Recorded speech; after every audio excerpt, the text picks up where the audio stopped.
we'll get that next time.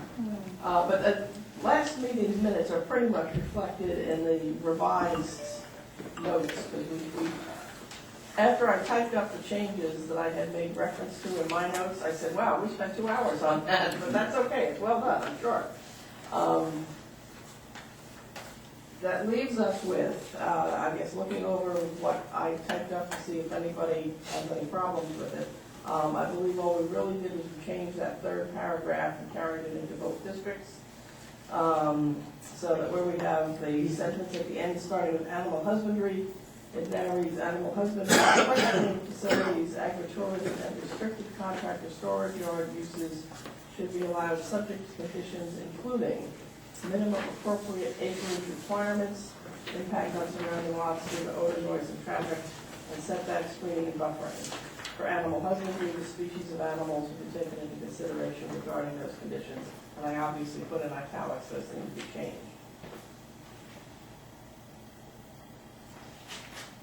And then we did the same thing for R2. So unless somebody sees a discrepancy between that and what you think we said. I don't see any discrepancy, but I read this again. Okay. Big mistake. I must have been asleep at the last meeting, or maybe I was consumed with wildlife issues, I'm not sure. Well, no, they would investigate animal issues. Oh, okay. The wildlife issues are the next, subsequent meeting, I'm sure.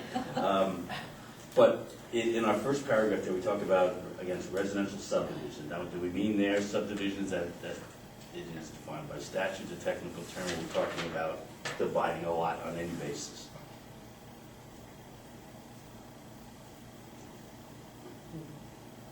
And the reason I say that, because we have language in here that allows for a reduction in lot sizes based upon other criteria that might be met. Then the next sentence, we've got lot sizes again can be reduced to allow more compact neighborhoods. So what are we saying there different from the first sentence? Unless we mean that even in just the lot division context, no subdivision that's defined by statute, you could still reduce lot sizes if you met environmental concerns and those types of things. I just want to get everybody clear about it. If I understood your question. Was it a little rambling? Well, it was convoluted. Yeah. I think we meant both. But if it's a subdivision, Okay. you can do that. But also, if you just have a family lot, you can still get higher density if you Meet those conditions. meet Okay. those conditions. I just But want to get. I bow to the consensus of the group. So it's, well, we set a minimum standard of 1 acre. As I read this, then somebody could, even in, outside the context of a subdivision with a transfer development rights or open space and those types of things, within the confines of their subdivision plan, I could divide my lot potentially into a half-acre lot, as long if I meet the environmental or the plumbing code and Right. I can put. Okay, everybody's okay with that? Okay. Yeah, cluster subdivision. No, that's the technical That's the stuff. residential subdivision. I'm talking about, I got an acre lot, Yeah. okay? I want to divide it in half acre. Now, then lot size is an acre. This says if I meet, setbacks would be reduced to allow more compact neighborhoods to provide design standards and all environmental standards are met. So we got kind of 3 categories here. 1 acre, then I can reduce to higher density if my subdivision allows for open space, or I transfer development rights, or if I just got a small lot and I want to divide it again. So if at some point we have, How can you have open space on that half acre? well, you No, can't. that's what I'm saying, that You do we're the talking about the subdivision, you can have open spaces. Right.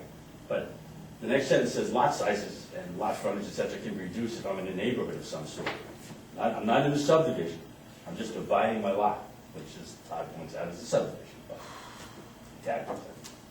If that's the case, then really we're allowing density at 1 dwelling per half acre, right? What it amounts to. Whatever the plumbing code would I allow. was just, that's assuming we get sewage and No, public no. water. Doesn't say that. There's some, well, that's the implication of the environmental standards. I mean, right now, I mean, you can put a septic system on a half-acre lot, Well, 20,000 square feet. Yeah. Well, let me back up a step. Is the goal of R1 still to make that our densely populated area of town? If that's the case, I'm not criticizing that, I just want to be clear about yeah, it. no, I understand your Yeah, question, yeah. yeah. But if our goal is to make this a densely populated area, then is there a problem with doing it this way? That's my question. But you're also doing it in R2. Yeah. Down to 1 acre?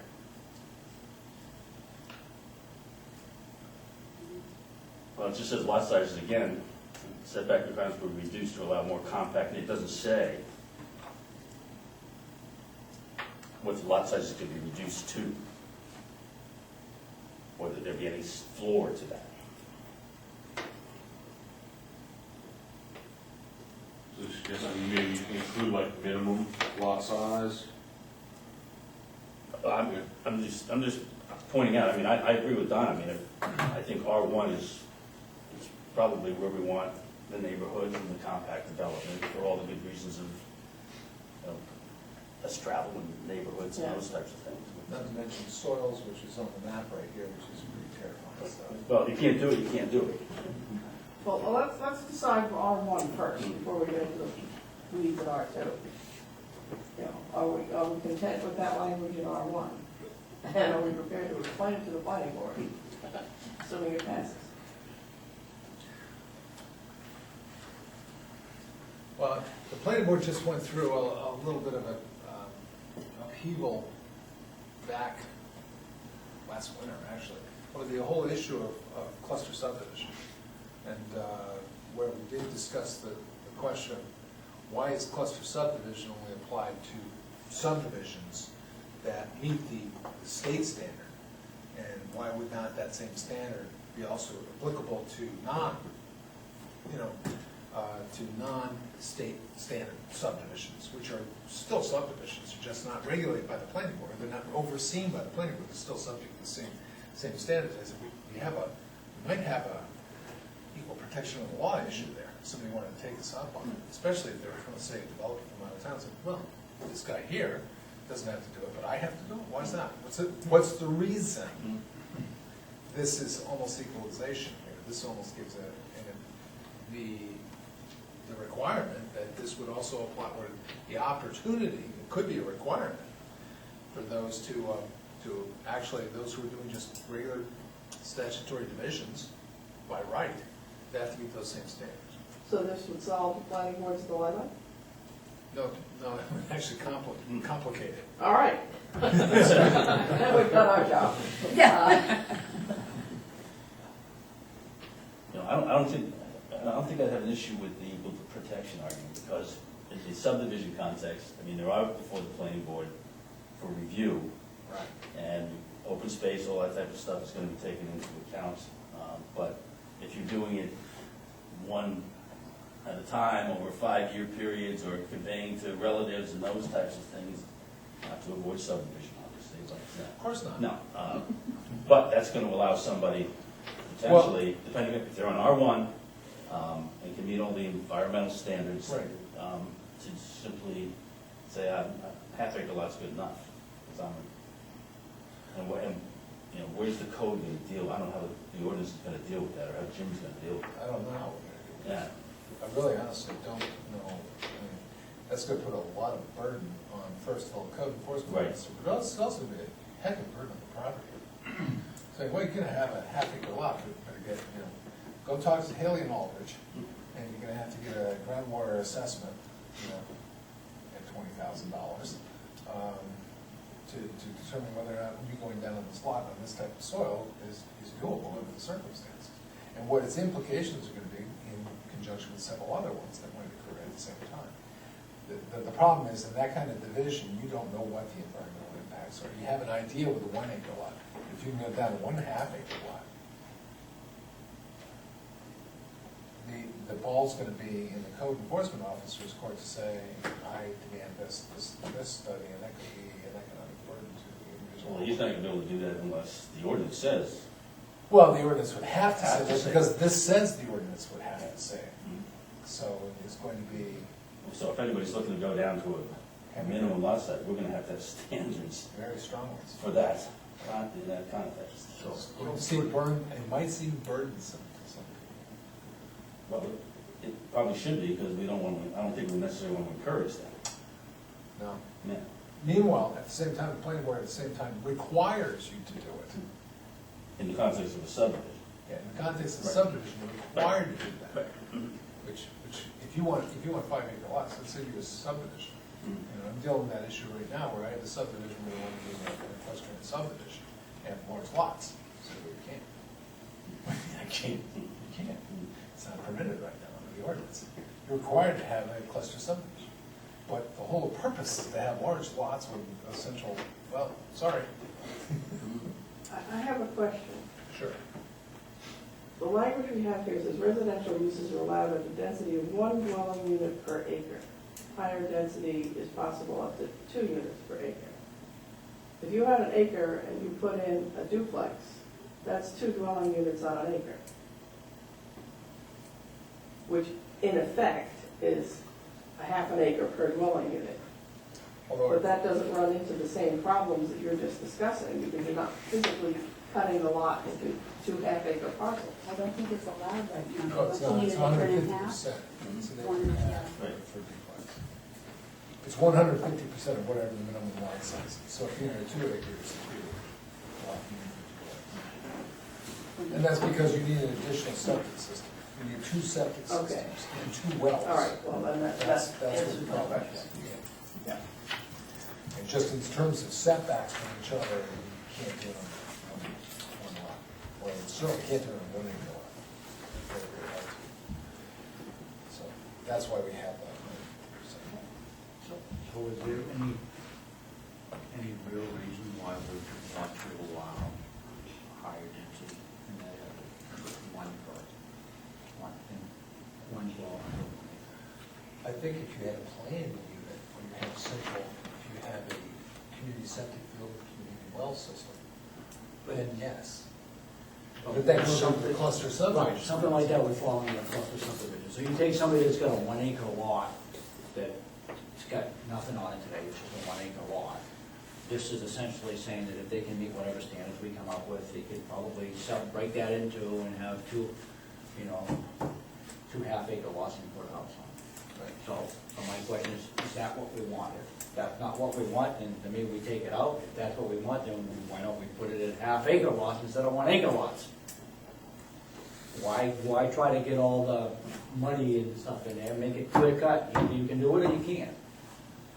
I think the higher density up to a half an acre sounded very good when it was followed by preserve open space or participate in the transfer of development rights program.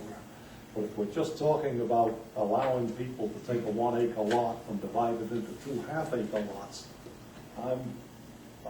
that's a whole different ballgame. You've got no open space being preserved there, and I'm not sure that's really what we intend. driveway. Participating in a transfer development rights is okay, but to preserve open space, how the heck can you do that?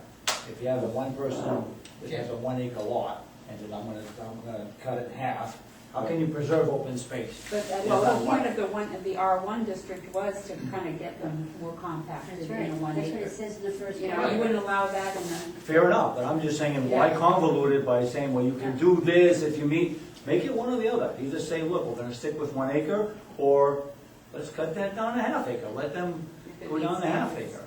And maybe for the lots that are a half acre, we just might add a few more standards or whatever to,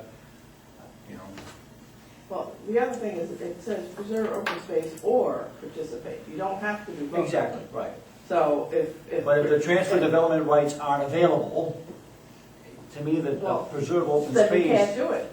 I mean, there's probably a dozen reasons why most of those 1 acre lots couldn't be split in half, between soils and everything else. If we look down the road, however, to when there, might actually be a sewer system, then, this is a very long-range view, but by the time we truly become a suburb of Boston, I don't know. Maybe that is a practical approach. I hate to see it, but.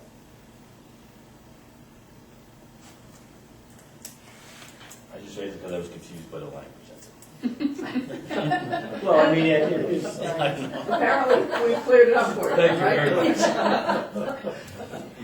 but it brings up some good discussion. Yes, it does. It does. It does. And also, in age-restricted housing and congregate care facilities need higher densities anyways in order to survive. It's very difficult for them to survive on a 1 acre zone. Half acres in it, they could do that. And in fact, the planning board's proposing even higher densities in the DB1 and 2 districts for those kinds of developments, especially congregate care. So, If you do a transfer of development rights, you can't do anything on that property, right? So you couldn't put could you put your septic system on the piece that you sold the development rights on? No, the development rights are sold from the Tyler. Somewhere else. yeah, somewhere else in town, probably from the R4 district. So, no, you. Okay, I got it, sorry, I got it backwards. That's right. No problem. But even, I have to say, even with that, unless there's public water and public sewer, you can't do a half acre. I don't see how it would be, If you had the right piece of property, you probably could, but. yeah, We got some that's Adams stretching it soils with a there. well and a septic. Some nice Adams soils. Right here. That also depends upon the configuration of the land. The long roof. If it's a long, narrow piece, you can get too far apart. Yeah, no, yeah, this Limerick Road right here, we got some very nice Adams soils here, those actually. So we're still accessible talking terrain. about having We a got septic some down tank, here, the septic pine. system on this property? Right area, that area down there, that's pretty. Well, right nice. now, that's all, Right now. right now, that's always available, but in the future, if anybody ever experiences. We do have these- that. Excuse me, Ted? Yeah. Yeah, well, you were pointing out, no, we Yes. couldn't hear you. Oh, I'm sorry. There are areas in which we do have fairly good soils. We have some along Limerick Road, and people had asked, why do we divide lots on Limerick Road? I think the original, I wasn't there when this happened, it's just sort of a forensic analysis. Somebody may have looked at the soils map, as I said, because if you look at the soils map, and again, this is being a medium intensity, means it's not field verified. But you'll see that the A soils, there, those Adams soils and through here, are pretty good soils. Same thing, you've got it over here in the Pine Street subdivision area along River Road. This is River Road here, and above River, Route 1. So you see some areas where we have fairly decent soils. So you can get away with, let's say, higher densities with on-site septic. You don't know until you go out and do an analysis, but it might be legitimate in some of these areas, and it's also legitimate. I'll take a look at the New Road area. Of course, there's not a lot of room left out that direction anyways. That's pretty much at capacity right about now. That's a little bit. There's a little bit, but it's still, it's New Road and Clearview Acres are pretty much, Clearview's full. Yeah. It is full. Clearview's full. and those, if you notice, those are on those little hummocks. And basically, But those you are. road, avenues. if you put, like, Right, right but away, they're full until you you know, have to to the back, if you start splitting lots to the back of it, I'm sure there's Yeah, probably room. there's Especially- quite a bit available. I think, Especially not on the Liberty Acre side, but the other side, Right. like, I think that, you know, Cash Row the side. Cash Road's gonna go Cash deep, it's gonna be over there. So if you put a little road out there. Oh, jeez. Where is that? Ooh, I hope not. That's not oriented properly. Oh, let's rotate it. Do that now. View, rotate, Look at how that rotate. view at the top, Yeah, go up top. view at the top. View, right, thank you. Rotate view. You have to tell it which way you want it to rotate. Oh, I wanna go. Counterclockwise. Yes, yeah, but I like going around the horn. I had to do it twice. One more time. colored these things, I think I did okay. Now that's, I need to get a little smaller than that. Yeah, there still seems to be a little bit of a hole on the right outside. Yeah. Still missing a bit of a hole here. But, and this is Route 111. This is Route 111 through here. It's Hill Road, Trout Brook. So I'm missing it, it's not here. You get the other end of Limerick Road, right? Yeah, I've got, here's North Chapel right there. Yeah. So it's over this way. And I think that should be New Road right there. So what's the It's pink? not- The pink, the orange pink, whatever you want to call it, those are all hydric soils. Those are wetland soils. Gee, I'm so surprised. A little familiar? Just a little. Yeah. Arundel does, as we scroll through these maps, we see we have a problem in that we have a lot of hydric soils. It gets pretty well in the we're in the R4 district out here, and that's the Lyman boundary here, this is the Biddeford boundary, and in that corner we have a huge amount of hydric soils. Gets pretty good over the Trout Brook area off of Hill Road, and then this is Thompson Road down here. But in the flats down below, as those who know that area, it's all hydric soils. Now, is it as severe as it shows on this map? Probably not. This is based on SCS digital technology and remote sensing dating back to the 80s. And that's all your Technology's floodplain. changed a lot since then, but they haven't done anything since then. That's a lot of floodplain area as well too, by all this. Oh, it's a huge amount. I mean, you could just look at look at the soil, look at the amount of streams in here. We get out towards Brimstone Pond in that area, and this whole area is just flat outwash glacial area of Naumburg and Rumney soils, which are all floodplain soils. So they're all associated with high water conditions, and that's because of the impermeability of the clay layer, as we all know. So the question is, do we want to allow higher density than? Well, I don't think in this area, this is primarily our four district out here. But, that's, high Although you density, say it's not an issue, but most of our subdivisions have been going out into R4 rather than the R1, R2 zones, I believe. You know, when you look at Lackawanna Lane, Foxcroft, Timber Ridge, all of those are out in the Thompson Road area, which is all R4. So it hasn't been focusing the growth into the R1, R2 zones at all. I mean, to me, the way the land is now, in the R1 zones, it's more to individual houses here and there rather than, you know, subdivision. Right, I mean, a subdivision is, you're looking at large tracts of land, right, and there isn't a whole lot of large tracts of land left on the R1. Well, that, and it's all. In comparison to the rest of the town. A lot of it's all barren, they don't, I mean, it's like everything's all up and open. But that takes us back to the question, here's John's map here, which shows. should we allow a 1 acre lot owner, or somebody who has 2 acres, to divide it into half-acre lots if the conditions in that site, soil-wise, are appropriate? You know, they may be inappropriate in 90% of R1, but if somebody has that lucky lot in the right spot, should we allow them, or recommend that we allow that be okay to do? Well, I have to say, I'm really torn here because I know that right now it's 1 acre, right? But no, Well, but we have written in, that was where we started the discussion, higher density is allowed if. right. And I'd like to be able to say that people would use good discretion, but after seeing how some of them have put their septic systems in and where they put them in, it's like, I don't know, I think going half an acre is too small. I think it's too small. And to be quite honest, I don't think that, I don't think it fits with the rural character. Because I think we're turning into a little city.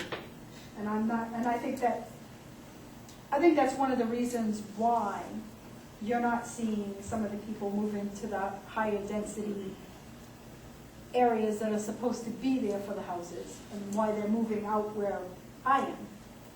Because it's still all wooded, it's still pretty open, Yep. and that's what they're looking for. I don't know, I just, 1 acre, I mean, I know we talked about it, but the more I think about the 1.5 acre, it's like, I just don't like it. You can get almost anybody, depending on who you get, and say, oh yeah, you can put a septic system on it. But it doesn't mean it's gonna work and not impact the neighbors. Well, that's why we have a code enforcement officer. Part-time. Yeah, and they'll have to have 2 code enforcement officers.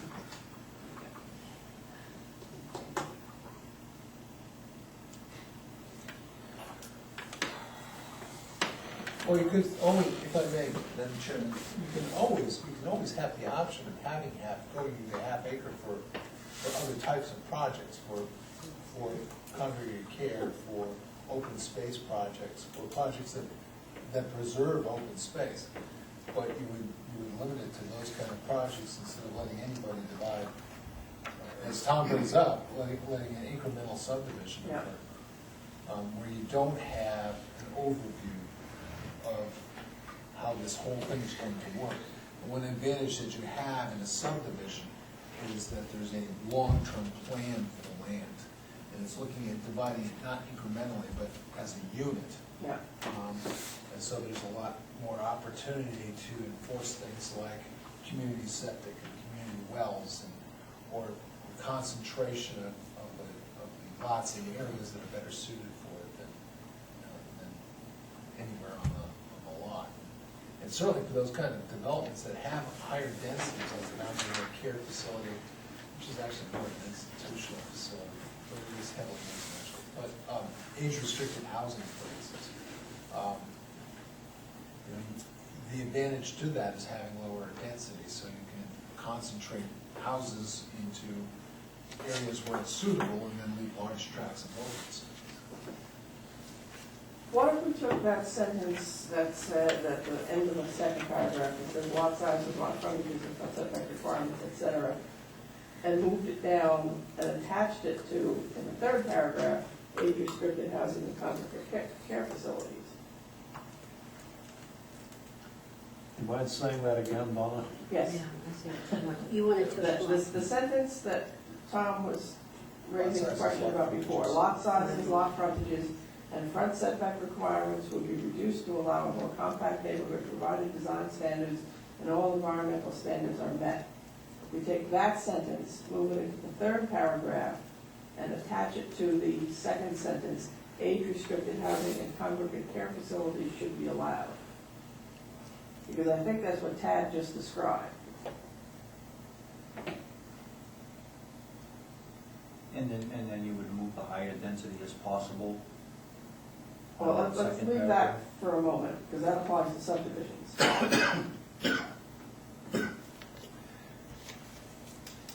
You could also put open space subdivisions in there Where? too.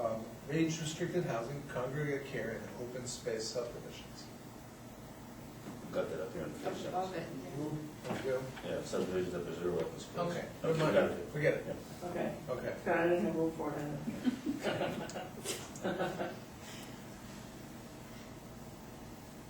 So in the second paragraph, we're talking specifically about residential subdivisions that preserve open space, participate in transfer of development rights program, et cetera.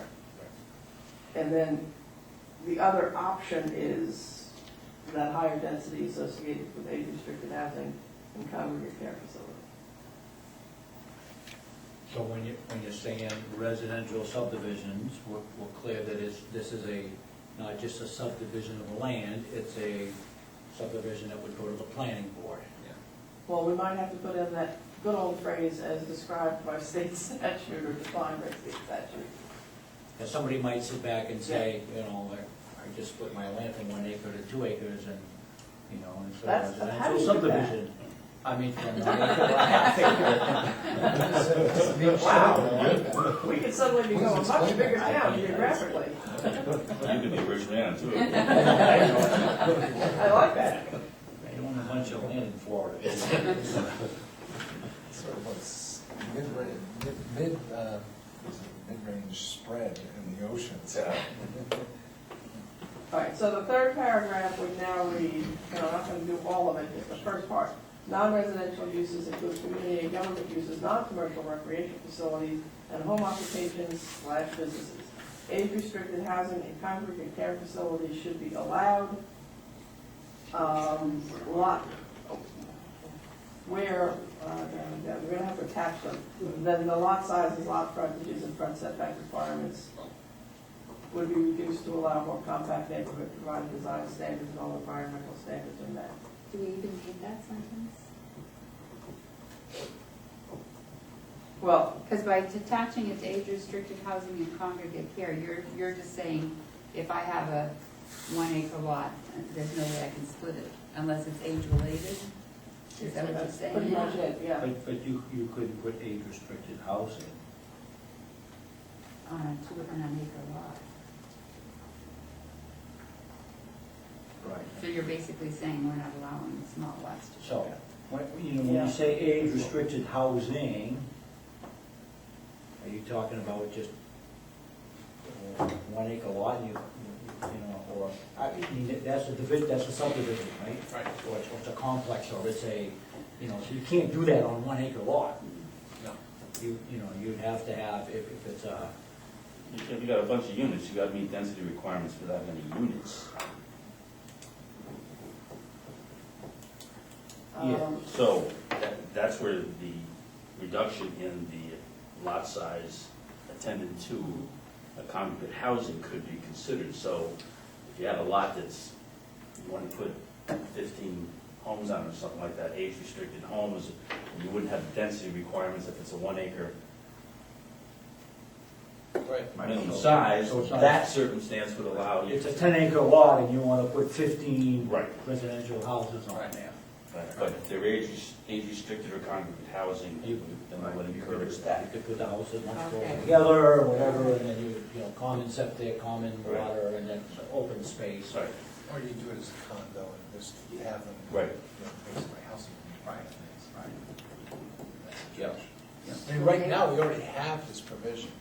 It's the secret, dirty little secret, but lying in the multifamily section of our ordinance that says, everywhere in town, regardless of conditions, that's the thing, regardless of conditions, you do an age-restricted housing project, you get double the density, automatically, right now.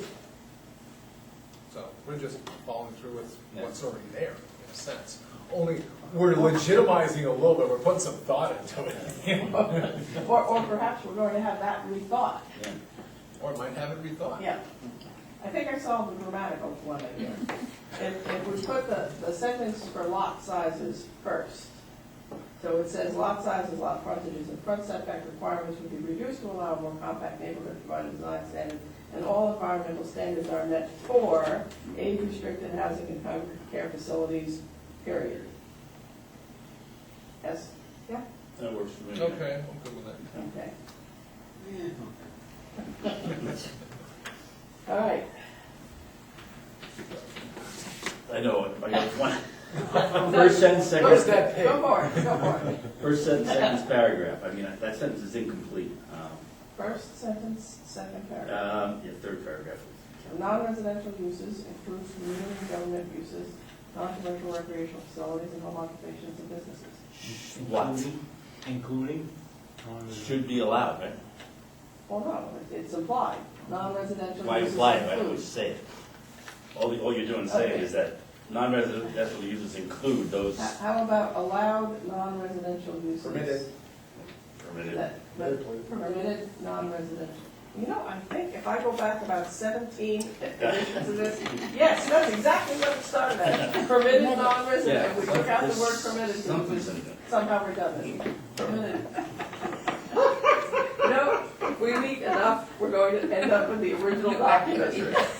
That's why we had so many versions. Okay.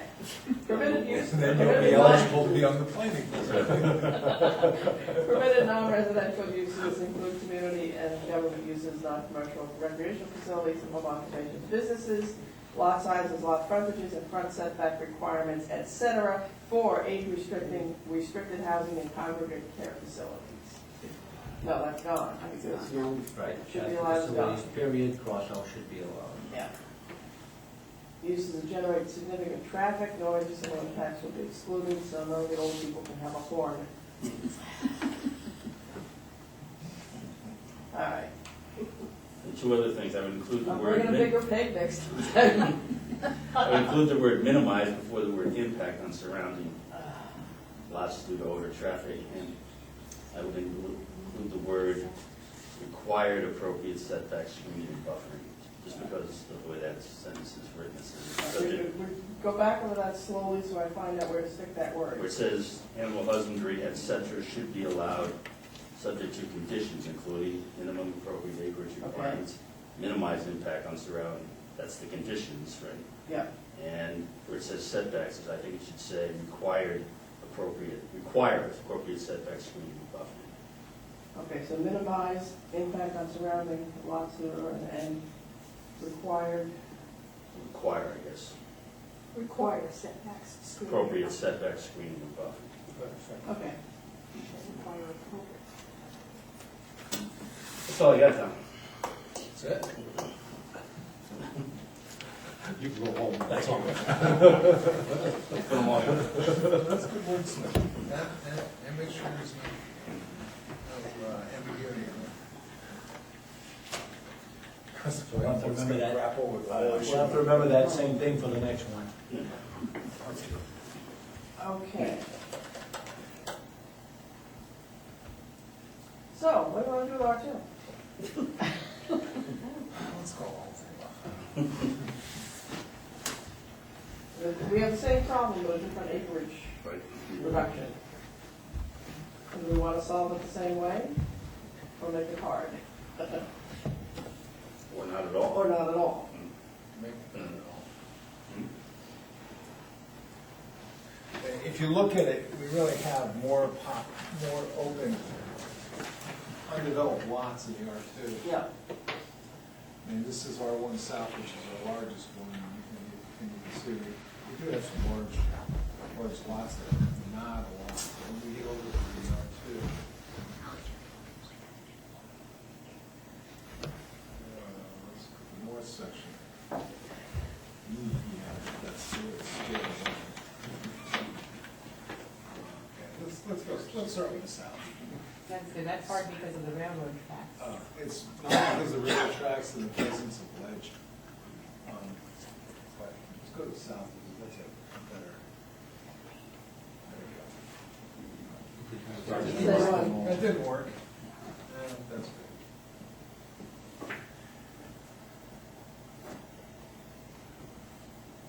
Thank you. There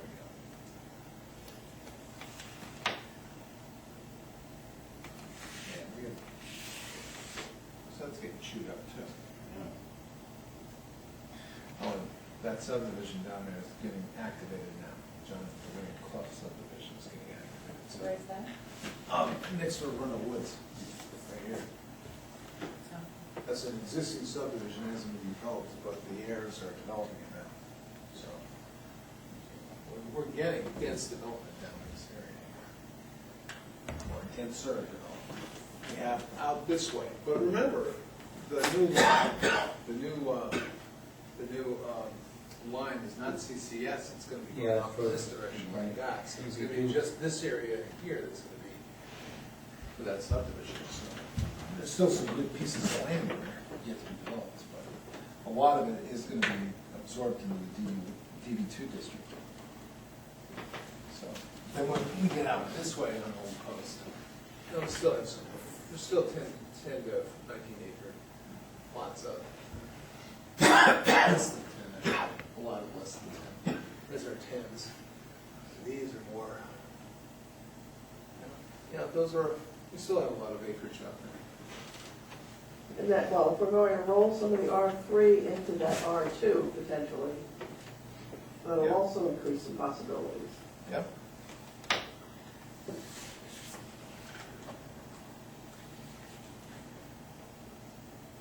You want to see the trees too while we're at it?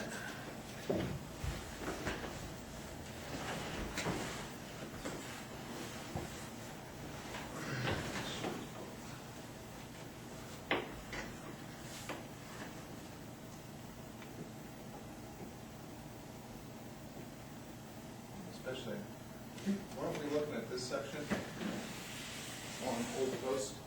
Yeah. That was the section we were looking at rolling into.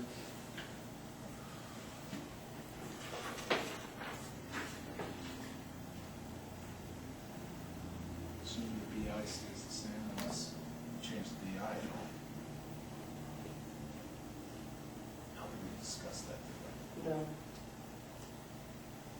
Well, down in here, there's not a lot of potential for, up in here, there's not a better place, but we have, this is Old Post Road, so it's. There's not a lot of, there's not a lot there. There's a lot here, but this is all floating. If I show you the map of that, that's all red. And you probably know this, if anybody's ever driven down Proctor Road, it's all wet, so it's pretty much. So it would make sense, more sense for that to go into R4 than R2. What, Proctor Road? Yeah. And the Problem other is side. you're going from 2 to 3 acre minimum zoning, so you're gonna be increasing zoning in the Proctor Road area. So we get some pushback on that one, Well, but it does make sense to have larger lots, it makes sense to have no lots right. out there actually. So, I mean, if we get pushback, then that will be part of the data we collect, but. Yep.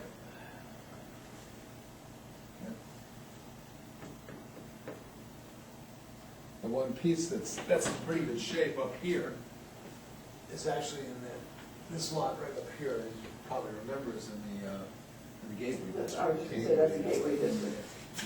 That's about the only piece that's decent land in that section. But that's not an R3 anyway. Nope, it's not an R3. Yeah. It's in the VI district.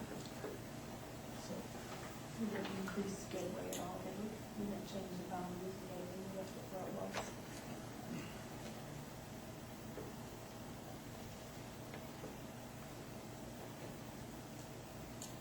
So can we stick with the language we have for R2? The worst that's gonna happen is it'll go from 2 acres to 1 acre, which still allows room for septic and well.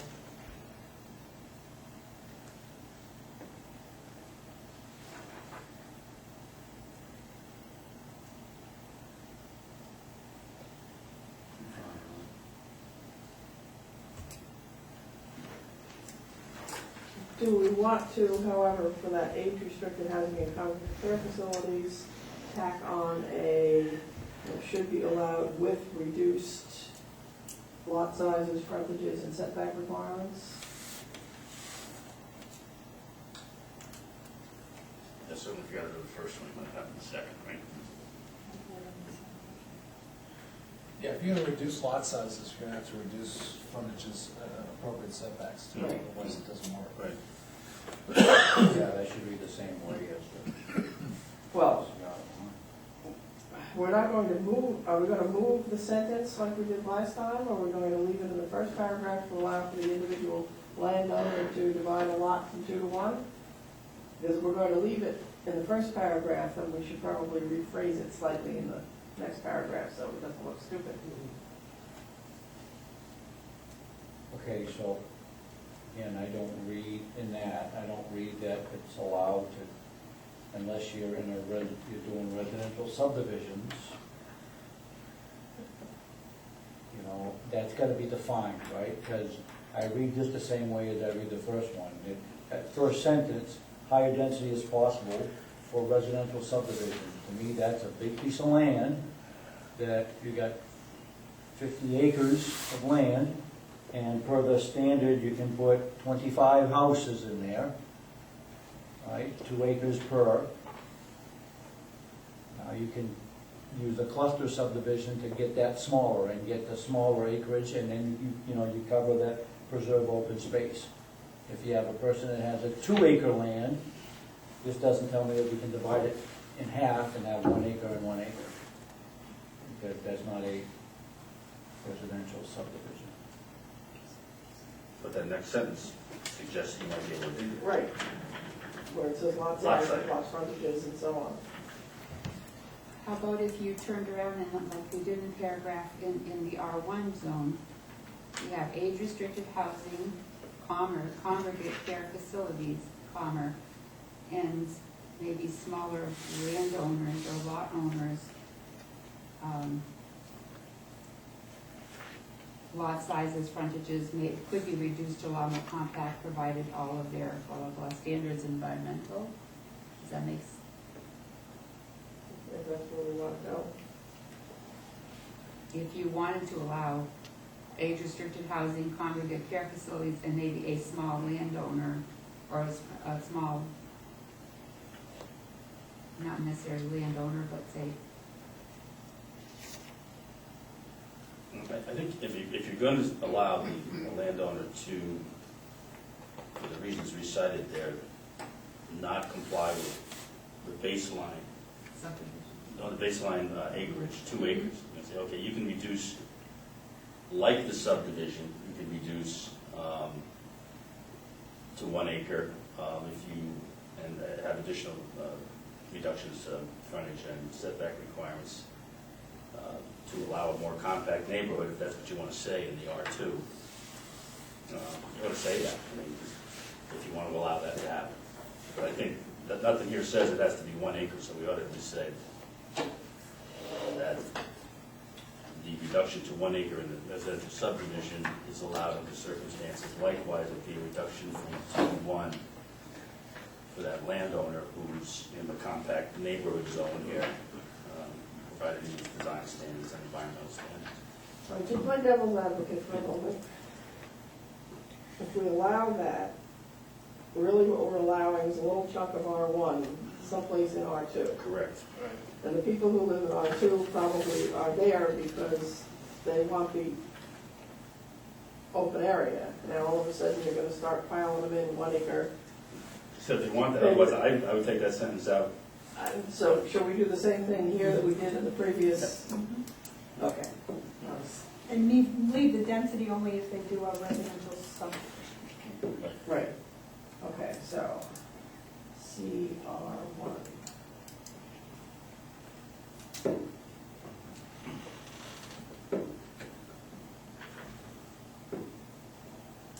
And then the same thing with the noise. Yeah, we'll just change all of that. Language. So it's consistent. Okay. Are we happy with this again? For today. Yes. If we're happy with it in December, that will be good. Okay, the other thing, last meeting, we more or less decided that we couldn't figure out a good reason to keep R3.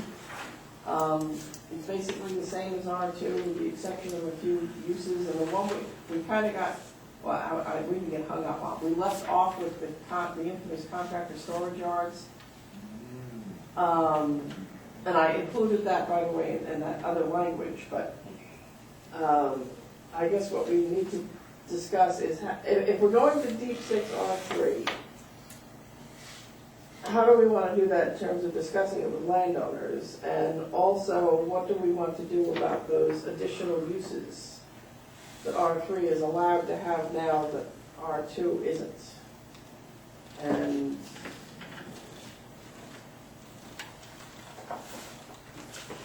And I guess I have to ask why, I mean, I know that there's a lot of similarities, but why, if it's one of those cases, if it's not broke, why are we trying to fix it? good question. Because I don't want to get into these, I don't want to get into wars over people's businesses at their house, or trying to put them in someplace where they don't fit. There is very, very little differences in usage between R2 and R3. There's only, I'm looking at them now, but there's very few and whatever uses are allowed in R2, you can probably just, for me to say that we're allowed them in R3. The only difference is, right now, the real difference is R3, the minimum lot size is 3 acres Nope. versus. No, it's too 2 big. acres. 2 acres. Is it 2 acres? Yeah, That's the only difference is in uses. Oh, yeah, right, it's just uses, I was thinking R3 and R4. Yeah. Right. And the use difference It's just uses. in R2, nursing homes are allowed. And in R3, animal husbandry, Animal husbandry. more than 5 animal units, campground, golf course, mineral extraction, sawmill, and solid waste facility agronomic utilization. If we already now, according to this, we're gonna allow an R1 and R2 anyway. Right, assuming you have sufficient acreage. Right. Well, the animal husbandry, we did not address Not sawmill. the other Solid waste. campground, golf course, mineral extraction, sawmill. Public, private, parochial school is different. Campground's the other one. Campground's not an option. I said that. Oh, I'm sorry. That's all right. Mineral extraction, Oh, of course. you say that? Mineral extraction. Yep. The mineral extraction. Where's the bigger map so I can see all of the R3s? Or is there just one area of R3? There's two. No, there's isn't two there? areas of R3. That's what I thought. It's basically Old Post Road from BI district, so somewhere around Champagne's, Okay, and then going all the way down to really ends at Lombard, it looks like, pretty much. Here's right going across here. This is Log Cabin right there, and this is Lombard. And so it basically, this is the railroad. The boundary is the railroad tracks, and quite frankly, the R4 district is pretty much unbuildable because of the railroad tracks. I shouldn't say it's completely unbuildable, but it's very difficult to get across because not everybody has. As you can see here, there's not a lot of connections. This is not part of the same parcel, in other words. The railroad track is divided into parcels in some cases. So, Most of that is in conservation, and it's in a lot of it. I don't know. No. I don't know. I can't. The Charter Museum has. The museum's got a lot. This is their right of way in here. I believe all this is theirs. But some of these aren't. I mean, there's some larger parcels down here that are not theirs. are there any campgrounds in R3 today? Just the Red Apple.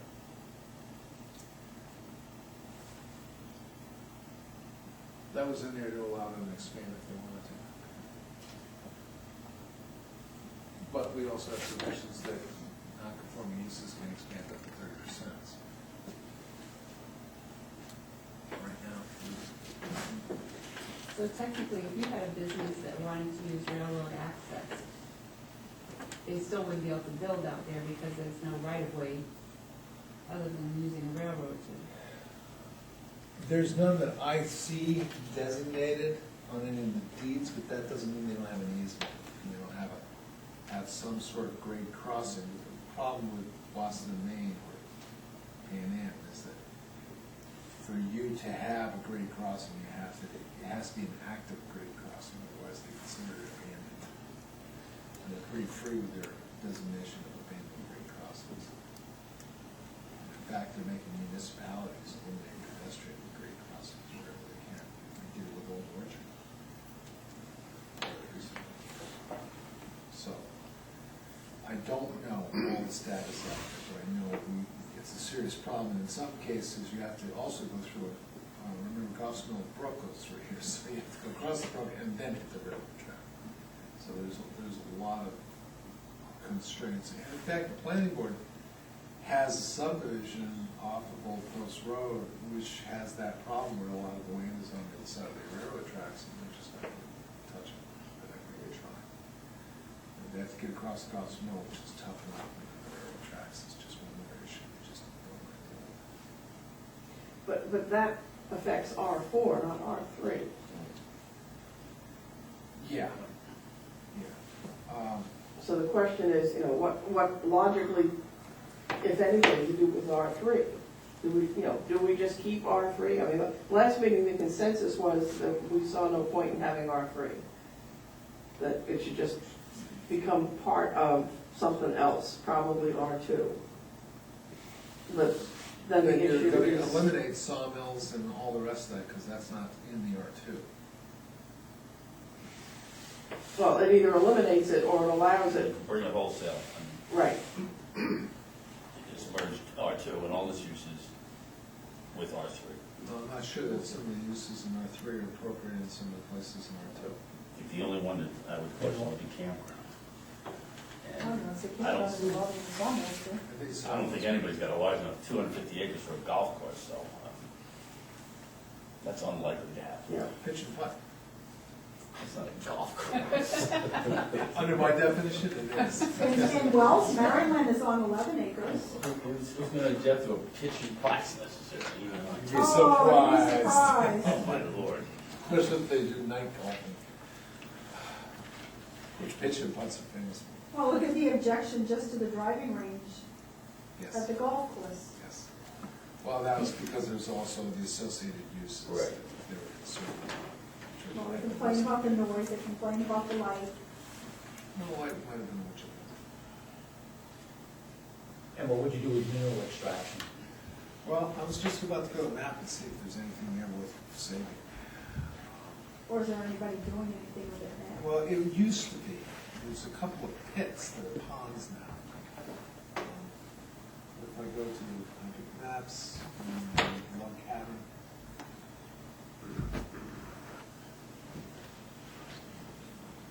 I'm upside down. Jeez. You can go clockwise on this one. Just gotta do it twice. I'm gonna listen to Sean. And I need to come up. I'm not going to listen to him. Okay, this is the lower part of R4, R3. This is, this area right here, that's the boundary, that's Log Cabin Road. And this is, River Road, that's Senate Road, excuse me.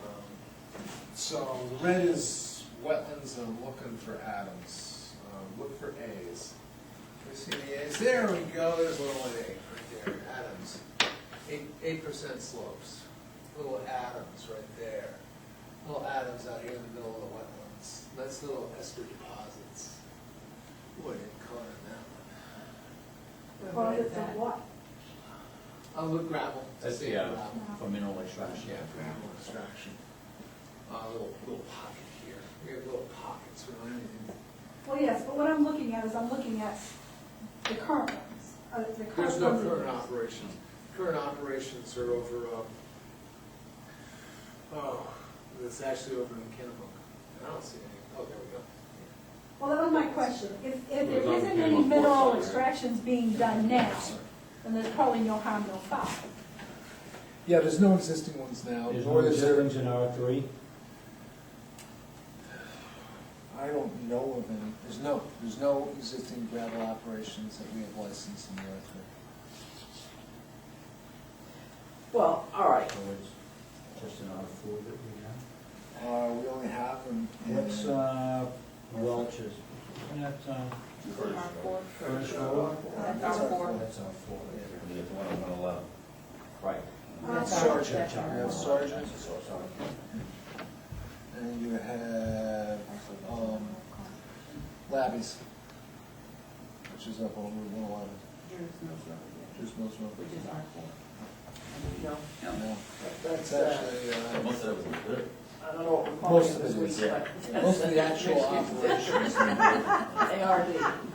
comes out through, he does have some part of it is in there, There's but big piles. his major excavation area is in Bedford right now. So, All right, So if so, that's the case, then we would just say, you know, if, not allowed. the best way we can find out whether or not it's important to anybody is to eliminate It's it. eliminated. And then when we have public hearings, and we have 6 people stand up and say, I just bought the backhoe, I'm gonna do this, and, we take it back and reconsider. actually, the more serious one would be I've just bought the blasters. on the blasting equipment and the mats, because They actually convert there are those two, to the meetings, mountain, yes. the mountain actually, as we know, the quarry that's off of Dawn Hill Road, was in fact a very active quarry, and if we ever have a need for quarrying again, that's where some of the prime part of the granite, that granite pluton is located. But right now, it's not permitted, so we'd have to we'd have to drive off that bridge when we get to it. So where's the, Off On Mountain Road. Downhill Lane. And that's the other problem, is Mountain Road is just a hideous road for any kind of intense development anyways, because it's geometry, it's horizontal and vertical geometry on the road, and the subbase of the road is such that heavy truck traffic or high increases in residential traffic will be problematic on that road. Truck traffic will be a real problem, because it's very narrow road. Everybody knows that one. So we make mineral extraction not allowed. For animal husbandry, we would change R2, animal husbandry would allow 5 units. We kind of already did, Yeah, in R1 and R2. yeah.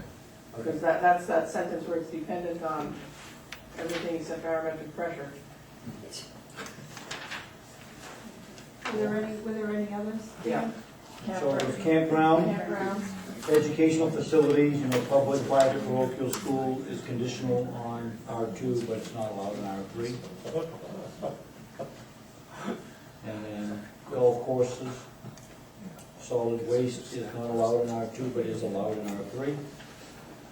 That might be contentious. I don't think we have any in R3, do we? Well, Is that do both and three?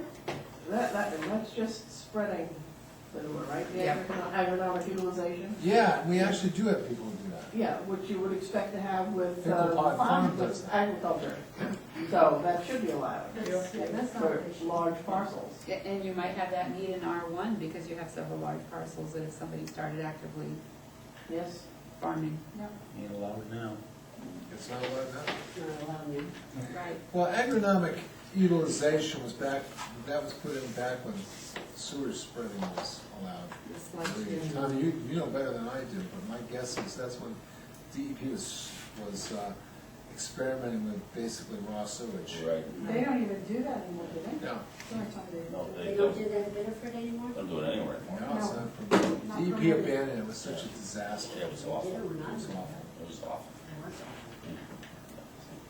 Okay, so that leaves what, campground? There's a lot of golf S course? lanes in Bedford anyway. Oh, right. So that leaves, We used to do it. Thank goodness we're not recording Field this. Division Conservatory, across everything. we got nursing Dan home, Fleischman used to do it in his field. multifamily, and then some, and that's it. And, well, nursing home, which is allowed in R2. Correct. Nursing homes allowed in R2, not in R3. Multifamily is allowed in R2, not in R3, and sawmills the other way around. Do we really I don't have care an to issue specify to the planning board that they can or cannot allow a nursing home in the R2 or the R3? I think we're getting specific. Those are allowing congregate housing. Well- Huge subsidy. Yeah.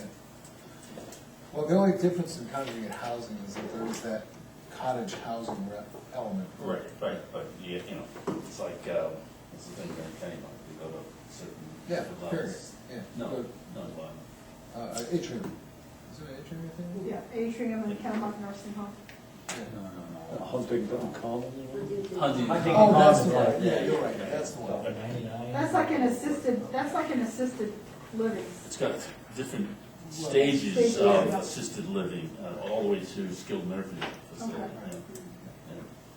Well, those have really died down. Yeah. There's no funding for it. Not a very Play good choice of words. No pun intended. I don't know, Oh, I love it when I trip like I don't that. think there's an issue with nursing home, if it's allowed in 2, then I don't see why, if they have the space to put it in 3, there would be an issue.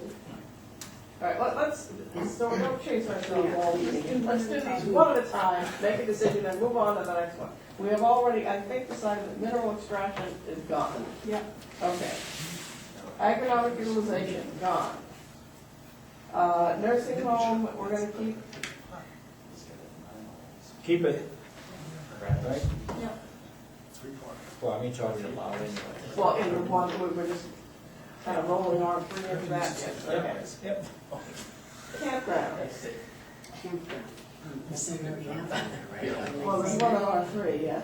And we haven't one in R1, or a couple in R1 now. If they've got the I mean, capacity for it, DB1. leave it. I mean, if they've got enough land for it, and there's gotta be some kind of standards to the campground, isn't there, Dan? Yeah. They've gotta meet certain things to put a campground.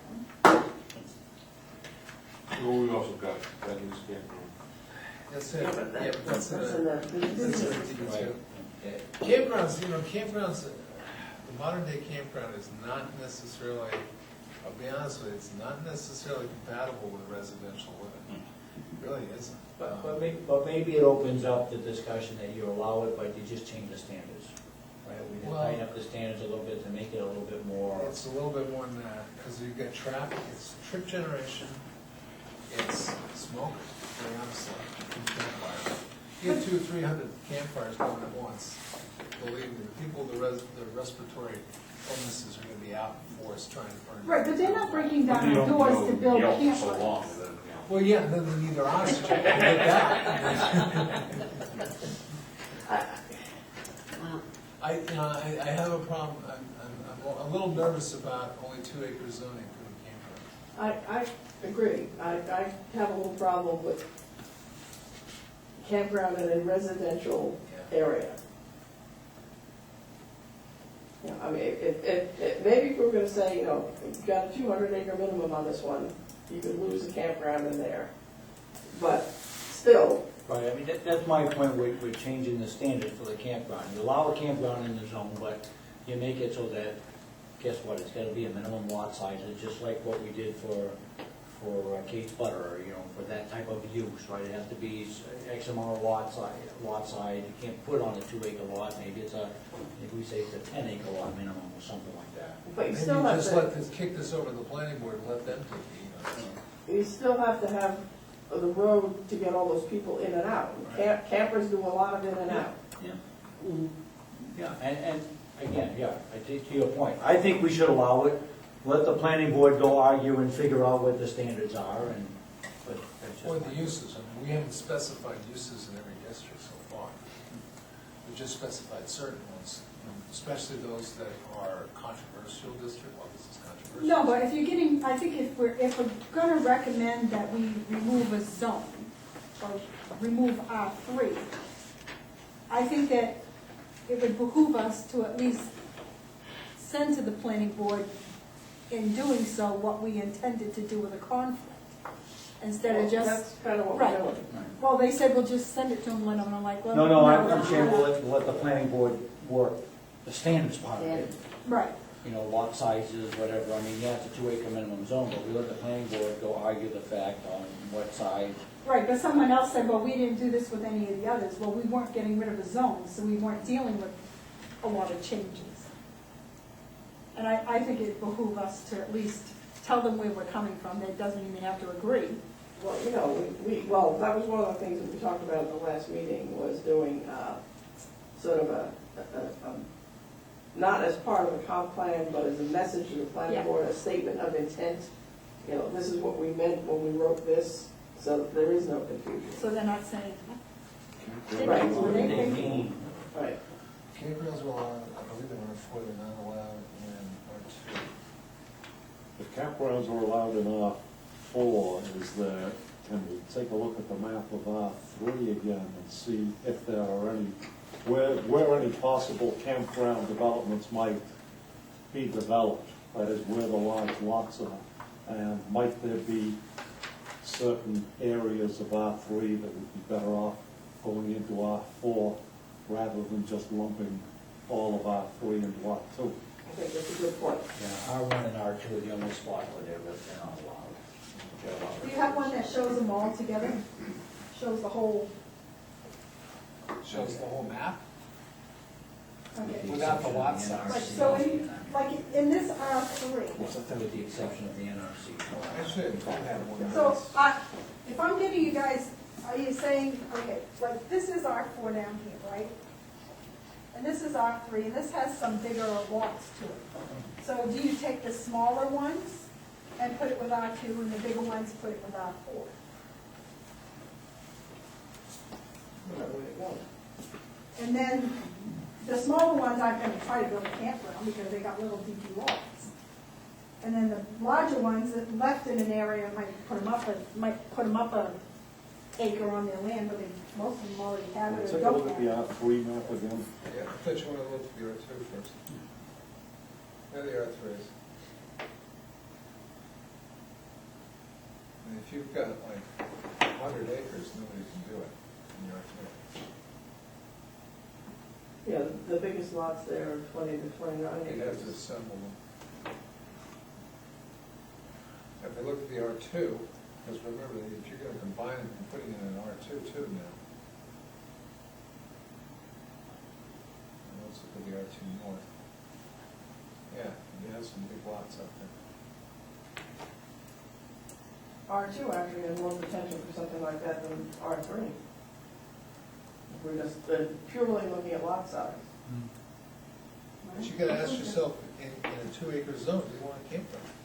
And that's, is that a conflict? Well, they probably don't want it in 3-acre lot either. Well, see, that whole R2, I mean, it's nice to say there's a couple of big lots in there, but I know for a fact that one One of of them those, is his homes. one of them, the red one there, the one that's along, that's landlocked almost, because the only access is that point on the, and I don't think she has any, She doesn't. she's been, it's been, that, we've had an issue with that lot for a long time, but it has actually no access to it. And it's all ledge, it's Yeah. all ledge, it's This over is all 100 ledge. acres of all, and that's almost abutting the granite quarry, isn't it, I believe? Yeah, Granite Quarry's, right Further down here. there, but And then you've got That's all Hisson, ledge. and then you got Turgeon, who's not gonna, His son being out here. that's Hisson right there, Right here. right? And then the next one over is Turgeon, Yeah. and then the next one over is, I believe that's Davis. And then you're in Laurel Lane and North I Skill. think that's Davis right So, So, I mean, you've got the potential for it, and, I mean, you've got other areas we potentially could. but we also have it in the DB1 and 2, as well as, I believe, in the BI district. So the question is, how many areas do you want it in? Do you want to create a conflict and campgrounds are a lot of between residential and intense? No, but there. The reason I said the Hisson is because that's a development there, so there won't be a camp. No, there won't be. There won't be. And I'm pretty sure there ain't gonna be in Rainey's or Davis's. This area here is going to be out. So Right. we got this, and then we got this. I don't think the campground belongs in the residential area. Yeah, but our whole town has residential areas, and it's There allowed. you go. Well, you also won't wanna go to a campground in the middle of an industrial park, so. Well, But my put is, we say we allow it, and it's such a planning board. They figure out the standards. But again, like you said, some of the R3 might be going into R4, some of them might be going into R2, so, you know. I don't disagree with you. I think It the doesn't conflict, matter. we should decide. Well, I mean, if there's that much big stuff in R2, I would just dump it It into looks R2. to me like when we were looking at the The chips R3 falling map, in there. the only sizable lots were down in that southern portion, which is also adjacent to R4. So would it be possible to put the northern part of R3 into R2 and the southern part of R3 into R4? Would that make any sense? yes, it Now, makes you a lot want to of look at sense. R4? Let's have a look at R3. He wants to see the bottom part of, You see, the only Yeah, real sizable lots are these right in here, which are what, 40 to 50 acres. So if that whole chunk was put in with R4, That's on Log Cabin Road though? Yep. So, but that's also where your, Then you're gonna have a bunch your of non-conforming Farmhouse lots. Corner District, right? Yeah, that that one one is is going Tiny to bit the of it. south. Yeah, it's much further south. It ends right. Where's this ID? Oh, that's Red Apple, isn't it? No, Red Apple's on Senate Road, well, Senate Road. This is Senate Road. Okay, that's right, I bet it is. So wouldn't you have, no, I don't think is that Sawyer's? That's off the way. how many 2-acre lots are in that area? But then those will all become the minimum lot size for R4. Oh, but there's 2 acre lots in R3, not R4 now. They were there historically. Yeah, So yeah. that doesn't make a difference. Right. But you're gonna impact some folks, by Right. increasing the lot size. Yeah. That's why I'm saying, that's the huge pushback I think you're gonna get. Yeah. Anybody who has a sizable lot who's thinking of doing anything, but all of a sudden increasing by an acre. Yeah, no, That's just- that's we gonna had that be huge. pushback, that's why we don't have 5 acre zoning That's anywhere. right. Yep. That's what acreage is always a big problem. I think you're gonna have a better time, I think your idea is the better one, is to try to get some feedback. So we're gonna eliminate R3. With it, we're thinking these uses are also going to be eliminated, and see if anybody's got a problem with that. If nobody's got a problem with campgrounds and mineral extraction, or But any by of the the others same- that we think are inappropriate for a residential zone, What if we did plan A, plan B? Or plan A is take all of R3 and call it R2, and then we can go down a little laundry list of what we're gonna keep and throw away for uses. And plan B is Take the section. take John's idea and take that southern section, which is pretty much cut off from the rest of R2 anyway, just that little isthmus at the top, and roll that into R4, which will, yes, raise the problem of reduction. However, you don't lose the uses, because then it's the same as R4. So, but I don't know what the reaction would be. I don't either. Somebody's Get got a lot to think of And this. then do you do the Splitting up a same, family, and, now I've gotta have 3 acres as opposed to 2, I get less lots. I never in my life was gonna put a campground in, or gonna put a sawmill in, or, yeah, we don't know what we're gonna run into until we ask. right. and then would we do the same thing with this section, Dawn? And leave, Northern part? leave all of this R3 up to here, into the R2, and take the bigger section and put it into the R4.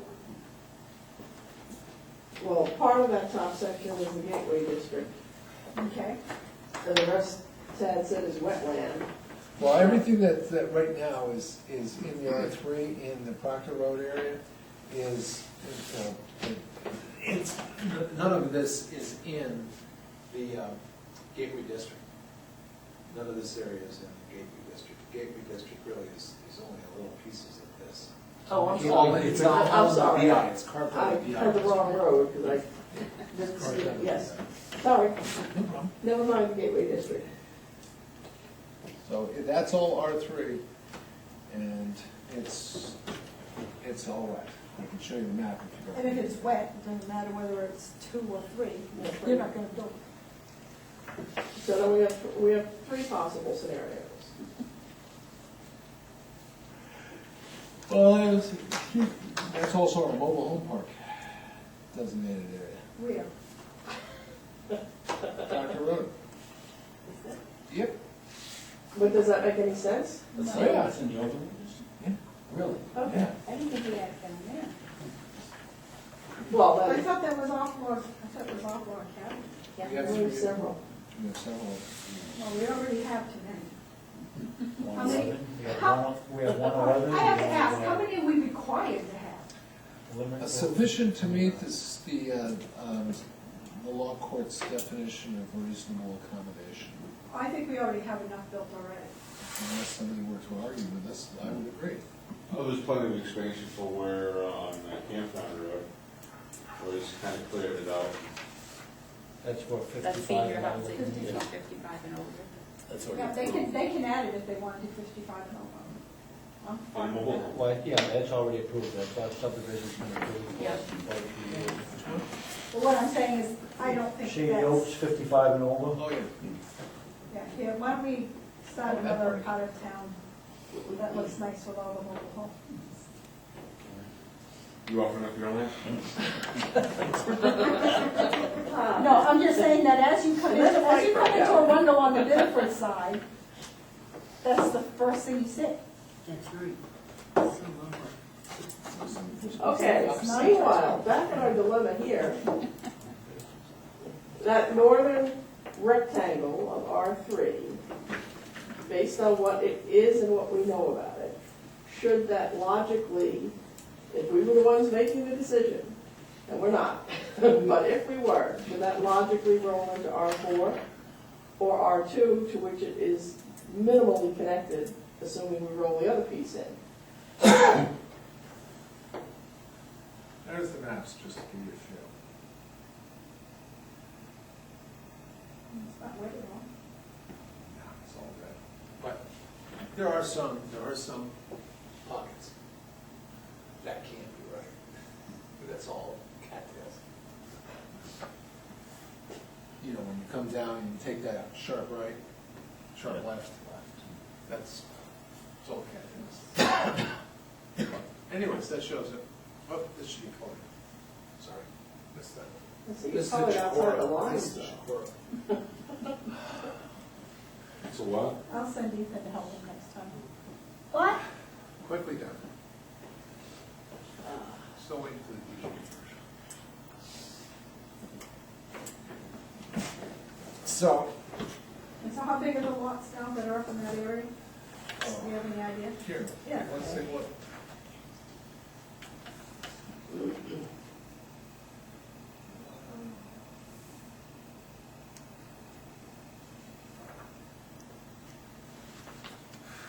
Most of them are under 10 acres. Yeah, the ones in the back. So we have 20 to 29 acres over here, 10 acres to 19, 128 along through here, 120.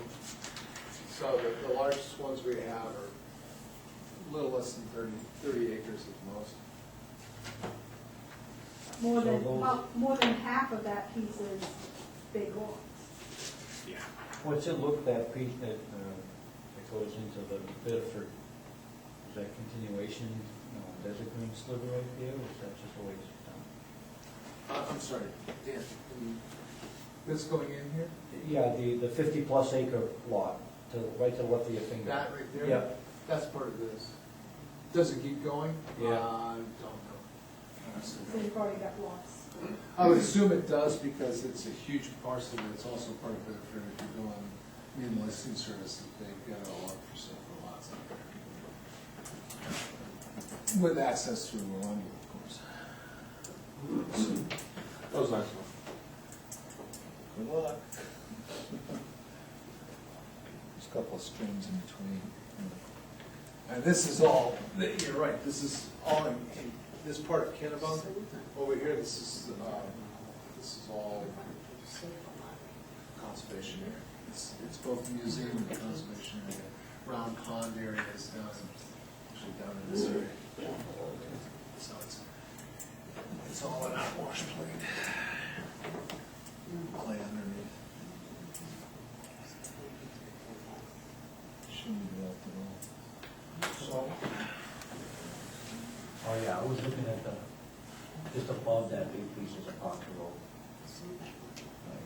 oh, sorry.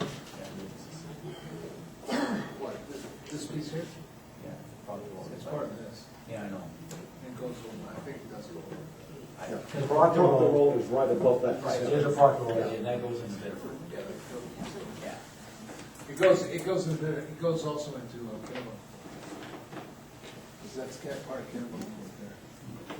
So you can have a piece of Kennebunk for a lot. Pretty cheap too. Find the three corners right there. Yeah. It's almost like the four corners of the Southwest, right? Magic land.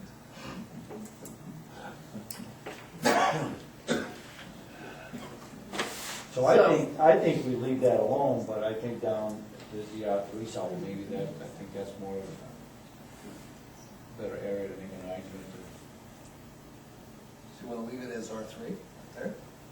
I think it's a better argument, R3 south, to change that bottom part of it down to R4, what John suggested earlier. Well, So what you're we'll saying, get just so attendance at these meetings, there's no question about that.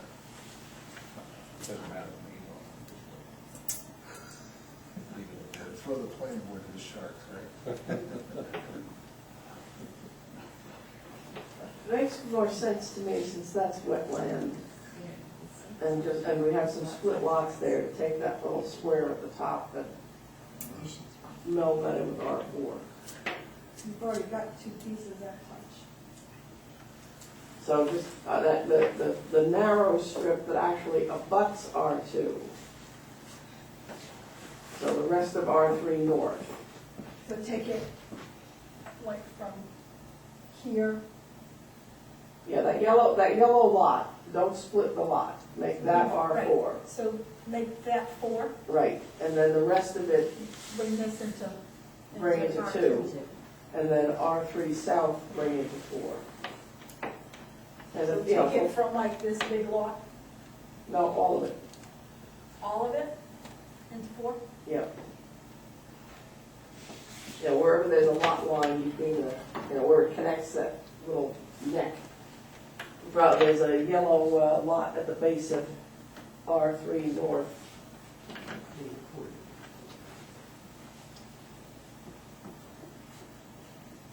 So maybe make that the division, because we've got the natural barrier there anyway. So from there south, make that R4. From there north, make R4, and then this nonsense piece, make R2. Why are we making an R4 just going from 2 to 3 acres? Because of the wetlands? Because of You the mean the northern piece or the southern southern piece? part? Southern I think you'll have more people in the southern part opposed to being moved to a 4-acre lot. I mean, to the 3-acre lot zone. But it's not the whole one, it's the bigger pieces, depends on how they feel. But that's why, I think Donna's idea of giving them multiple choices, I guess, Yeah. is the way to put it. Pick your option. You know, which one do you like best? You know, do you want it all to go into 2? Do you like part of it in 4 and 3? And I think until we put it out there and tell them where they land, you won't know how they feel. Because once they know where their lot is, then that will get them out. I guess the other part of that is, the people who live in those 2 sections that might become R4, they should be the people that we listen to, not the people who live in the other section of R3, Because they're not really. because that's not going to impact them in terms of the change in acreage. So I would almost say we would have, 2 separate invitations that you could be moved into R4 group, let's hear your thoughts. And then you're probably going to be moved into R2 group. But do the R4 meeting first, because that way if those folks are adamantly opposed to being moved into R4, then we have that answer for the second meeting. Does that make sense? So if they would, Dan, if they're going into R4, do we have as much issue? There's no issue with the uses. Okay, so if Oh, they yeah, go there's into a couple. R4, there's no issues. There's a couple. There's a couple? Nothing much. Yeah, not much. Agricultural processing and demonstration facility is allowed in R4 but not in R3. Animal husbandry, 5 or less unit, one is conditional, one is permitted. Same thing. Right, but if they're going into R4, They're gaining. they're gaining instead Right, of losing. I'm just gonna go down and let you tell you the differences. Garden center, permitted in R4, not in R3. Kennel, conditional in R4, not in R3.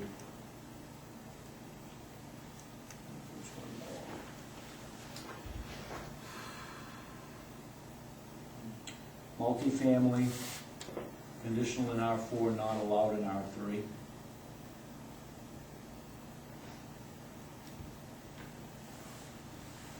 That's it.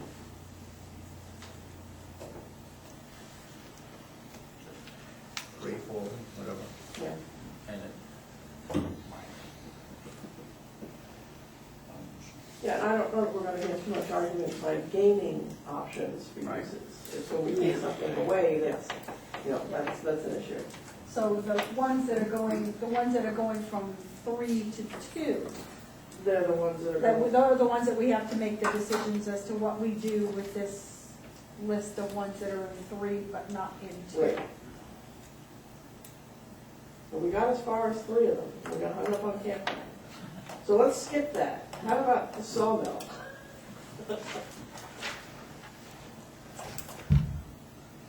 If you have enough land, a small sawmill, you know, it depends on, you know, the size of the sawmill, again, there's standards. If you have just a backyard sawmill, it's not a problem, but if you're gonna have a commercial sawmill, It's commercial. They have- commercial sawmill is They implied. operate during the day. So floating logs, Some people sleep. Well, they probably, the problem Yeah, is but that would be a that we conditional already use do that it, we I'm just putting don't see it limitations when on they're hours, so stripping you all take care of the that. And lots. south, Right. at the property line, which we have that today. that's not a sawmill. No, but what I'm saying is the trucks with the logs on it are already on the roads. Yeah, but not, well, not on a regular basis like they would be for sawmill. You do the lot, you're done. Sawmill was there all So the are time. you two saying there are conditions for that already? No, No, not right now, I'm saying, but we would think that that would be a conditional use rather than just a permitted use. So you'd have to go to the planning board to get Get conditions. permission, and they would attach conditions such as hours, noise reduction, And this Traffic, is you know, the sawmill. It's conditional today, so there are, when you go to the ordinance, there are noise restrictions at the property line, there are, you know, so that's already in the ordinance today. So how would you ever have a commercial sawmill then, there in that area then? If it's conditional, it's not gonna, you're not gonna be able to have it. you're going to be able to have it with conditions. Right. It's a permitted use, but it has conditions attached to it. Meaning you gotta meet the conditions of the ordinance. And those conditions are, you know, the noise and Yeah. whatever, adverse effects on the. In the interest of making this discussion even more exciting, there was something that occurred to me during the course of my day. Since, and this was something we addressed with the Agricultural Processing and Demonstration Facility, which really needs an acronym. If any of these things are going to exist in a residential area, we need to require that there be a residence as part of it. So if you're gonna put in a commercial sawmill on your 50-acre lot, you also have to have a house. Because it's a residential area. And that was what we did with the agricultural processing and demonstration facility. We said, okay, you're basically putting in a factory in a residential area. You gotta live there. And I think that might solve some of the It's not a bad problems idea. if that's one of the conditions.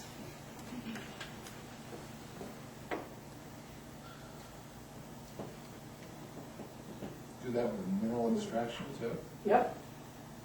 That's not gonna work.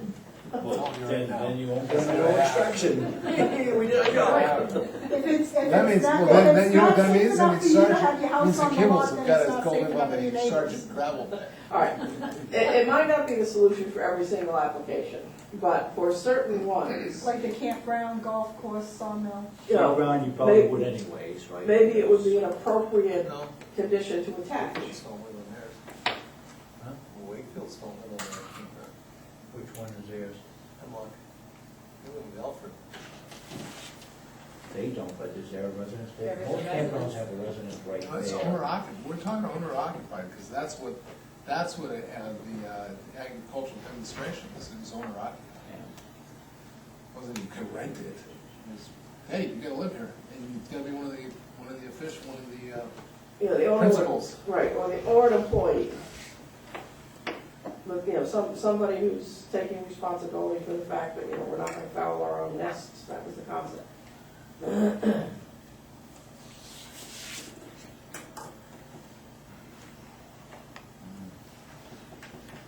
All right, so we're going from sawmill to golf course? Yeah, I think so.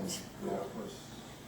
I think for the You're gonna camp, get hung up on that too. see, I could live with the campground, golf course and sawmill if they live there or an employee lived there. Because then you know that there's somebody watching it.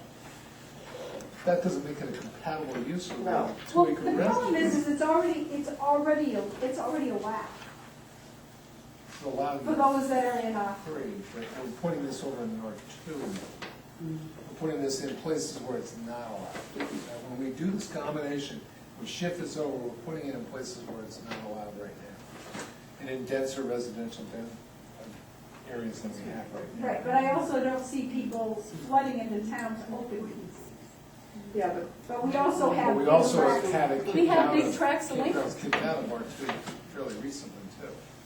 What's Remember that? that campgrounds were in the R2 district and they were eliminated from the R2 district back in 2005, 2006, something like that. These campgrounds were allowed in the R2. I don't understand, if this is so problematic to clump these pieces of land in these two other divisions, why are we eliminating the R3?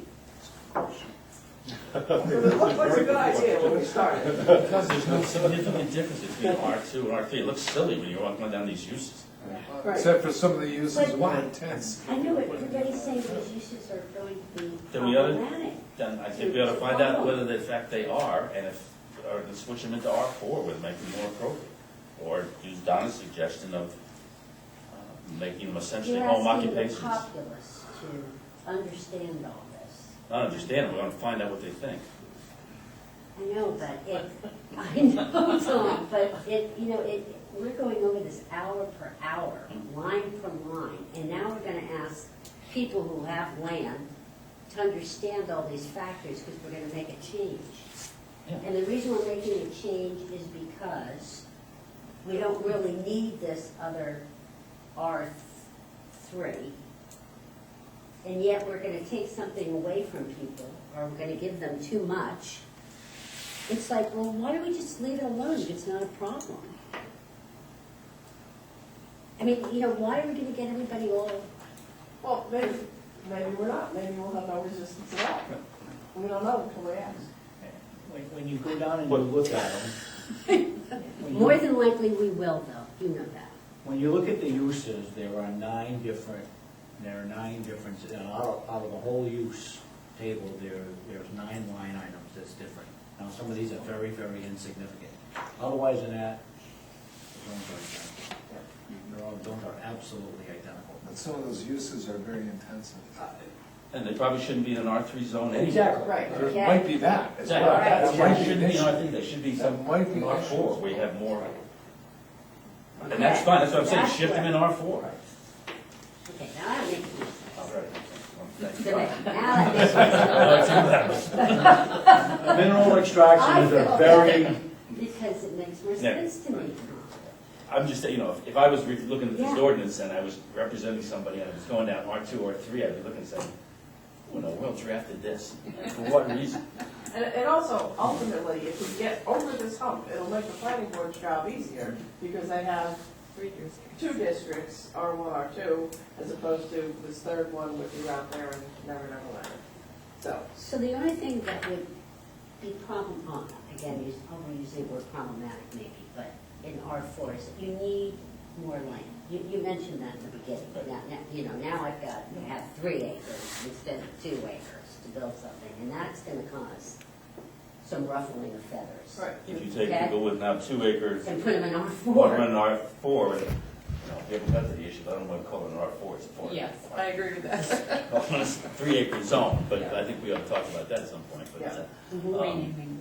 well, you know, you gotta take, when you start taking away Yes. our acreage, people get, I think, more concerned about that than anything. I Oh, think yeah, I so too. think uses are Yeah. nothing. Yeah, better. because No, land is uses money, are, it is. and that's what you're doing. Well, yeah, 'cause if somebody has a 5-acre lot in R3 right now, they can split that into 2 lots. As soon as they go into R4, they're done. Yeah. Yep, and that's what we're gonna hear, we're gonna Yeah. hear everything, yep. Just to throw this out here, just so we can friggin' move on, why not just take R4 from 3 to 2? Well, once upon a time, the The whole town was 2 acres. Yeah. And we had good neighbor standards. And that That's was, it. and that It was worked. a 70, it In wasn't many even ways. 70 pages, was it? Oh, no, I've got it. It's- Yeah, I do too, it's not, it's There's nothing to It's it. 19 pages long. It was Said, a be nice to your It neighbor, was that was your only everything restriction. in Arundel was R2, it's a 50-acre front That's and it. back and 25 feet on each side. That was That was it. That was it. That was Yeah, it. That was it. And then you might have had a few good neighbors. And I don't saying think you'd have any objections from the people in R4 to putting it back to 2 acres. Some of them don't like it. Those of us that own bigger places, We don't care, he's still gonna own it. I have reservations, but I kind of agree, because whether you have a 2 acre minimum or a 3 acre minimum, you still have all those miserable subdivisions popping up in R4, which it was supposed to prevent. It doesn't work. So if we're truly going to do some conservation, that 2 acres versus 3 acres is irrelevant. Yes. You know, I'm still gonna go back to my 50 acre zoning, that's the only thing that's gonna work.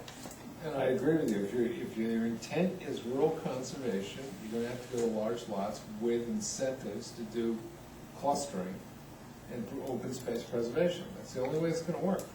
Otherwise, it's gonna look like weeds in a sidewalk. I don't care if it's 3 acre or 2 acre. You have to do For- incentives for plus 55 housing. Well, you have to do incentive for anything, or requirements for anything. Well, no, I don't want an incentive to put in housing developments with 50 kids. Well, If they want to do and plus that's the whole 55, point. I'll do an incentive. That's the whole point, it has to be huge lots or incentives.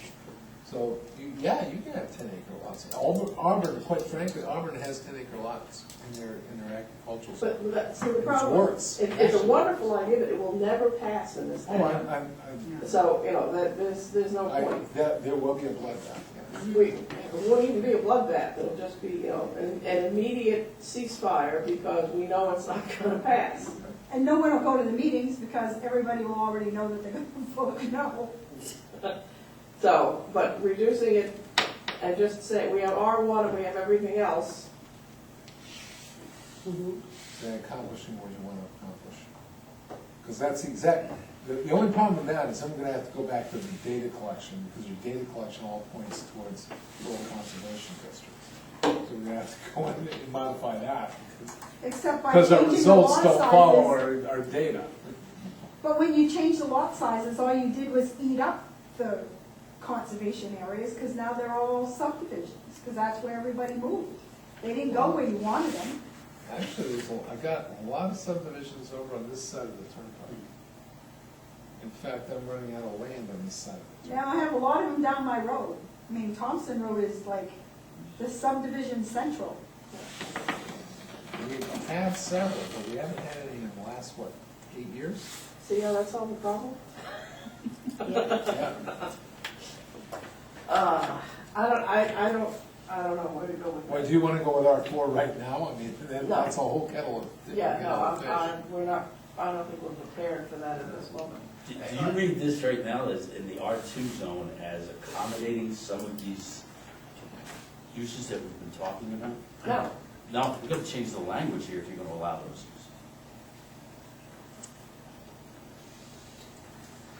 Well, which ones did I- we I- say yes to so I far? think probably what we should do is leave our language and let the planning board change the uses.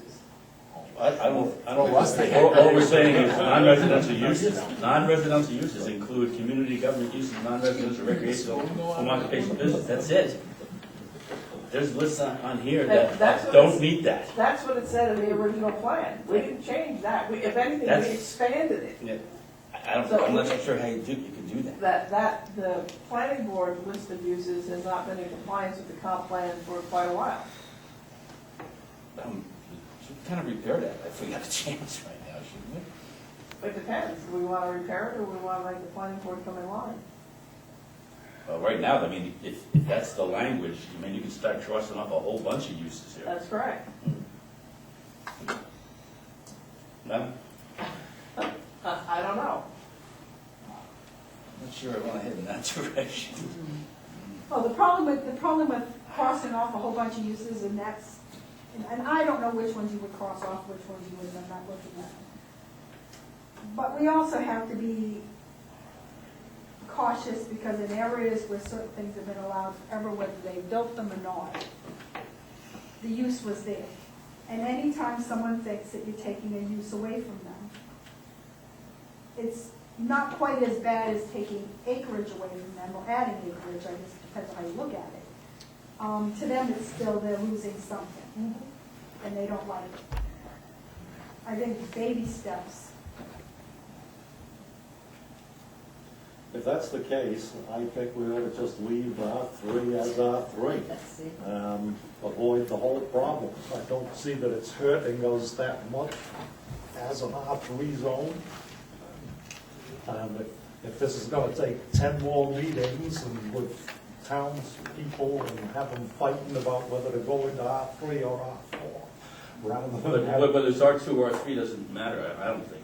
John. I mean, you know, some of these uses simply don't fit. Which ones?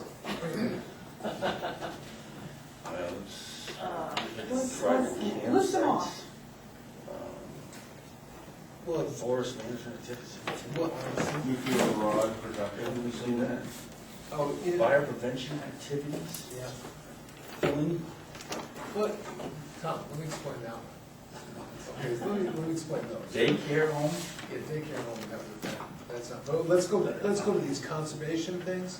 These are things that are required, that were originally required under shoreline zoning. These were uses you had to have in your ordinance.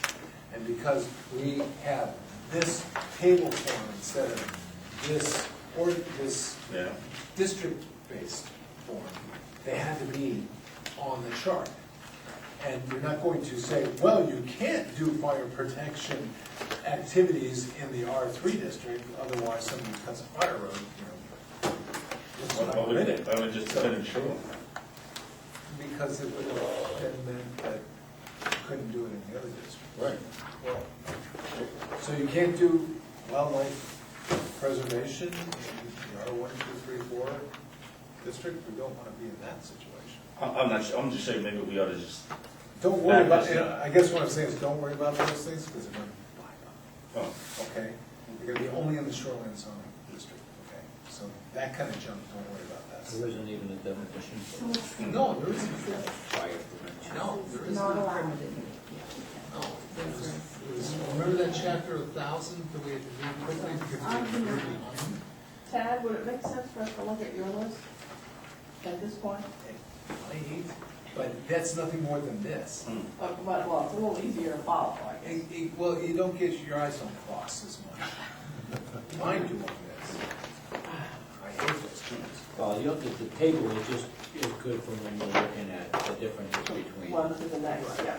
And this is a, But you'll see that this, that also when you look at the two districts, it's all alphabetized.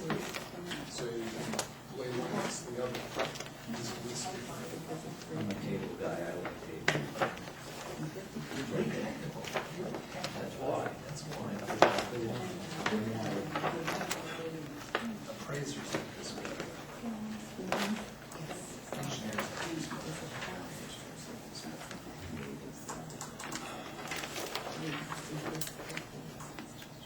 So if you get rid of all that.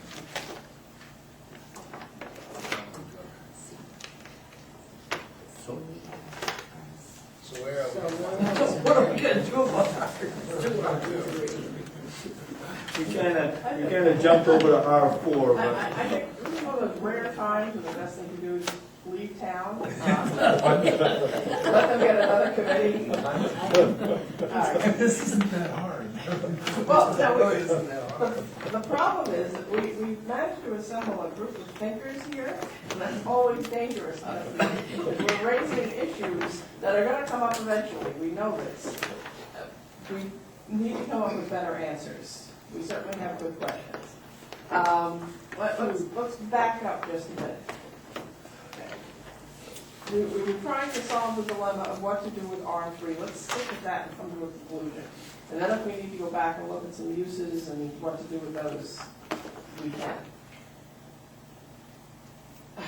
3 I weeks make a ago, motion, we eliminate it. 3 weeks ago, at about the same time, I asked this same question, which was what was the general consensus about R3? Are we gonna get rid of it or we're going to keep it? The vote last time was we were gonna get rid of it.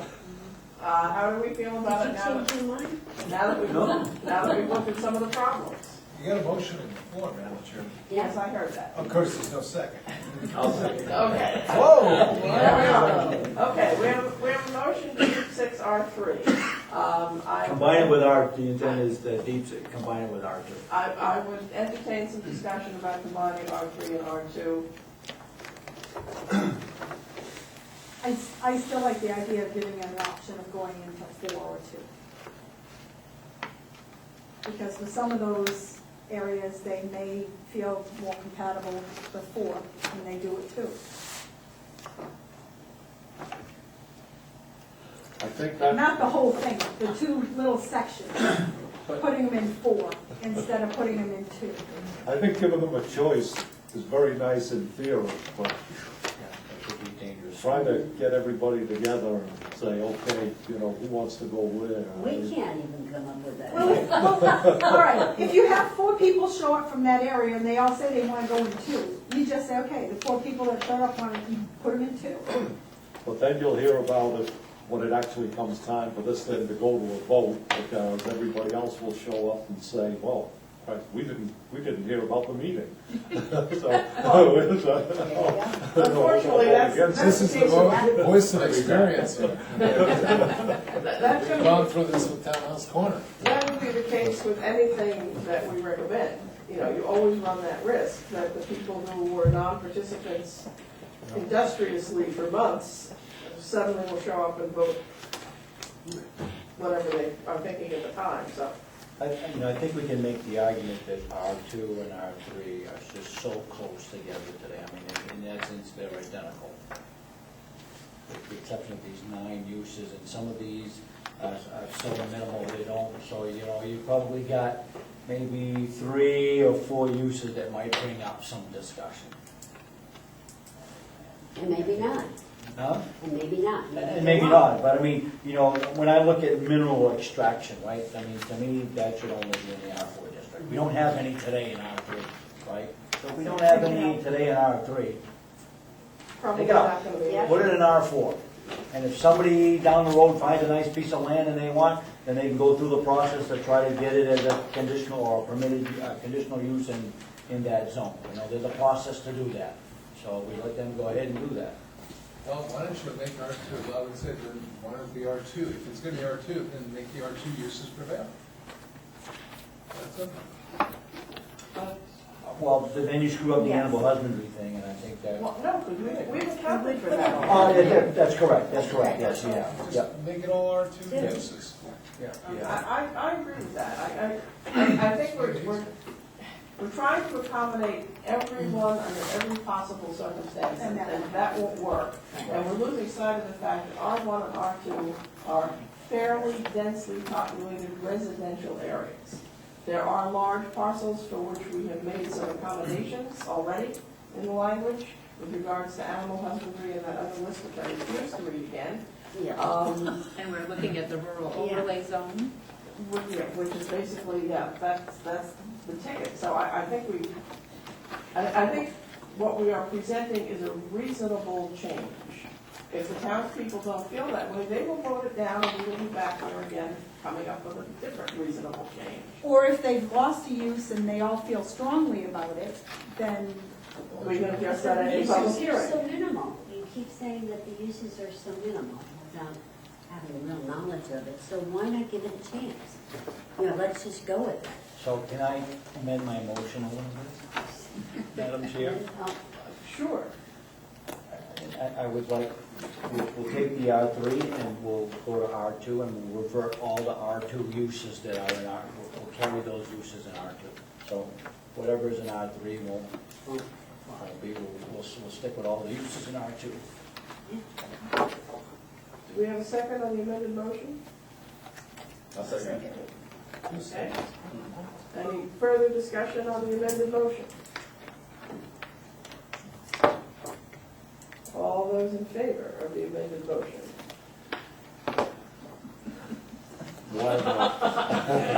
That would make it unanimous. Reluctant fashion. Amazing. Well done. Okay, R3 is now, and that, we're doing all of it, just R2. That was my motion, yes. Okay, I was just clarifying. Oh, wait, all of it? all of it.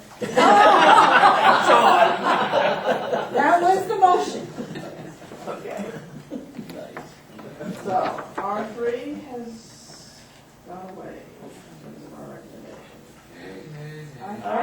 R3 has had an R change.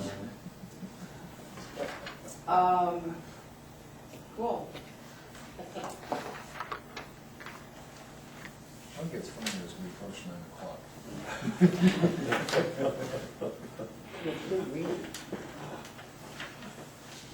What would you like to do at our next meeting? Can we bring this back up Do again? not discuss R3 again. Disappointed if we don't. I think next meeting, we should probably look at the uses in more detail, just to make sure that that's not, so that we understand. And then, I guess my next question is, should we make any attempt to contact the public before Christmas? I'm thinking probably not. No. No. So address, That'd be a surprise. Why ruin the holidays for everybody? start addressing that in January, so that we have time for public input and, So that means we have to, at some point, we're gonna have to go on the third rail,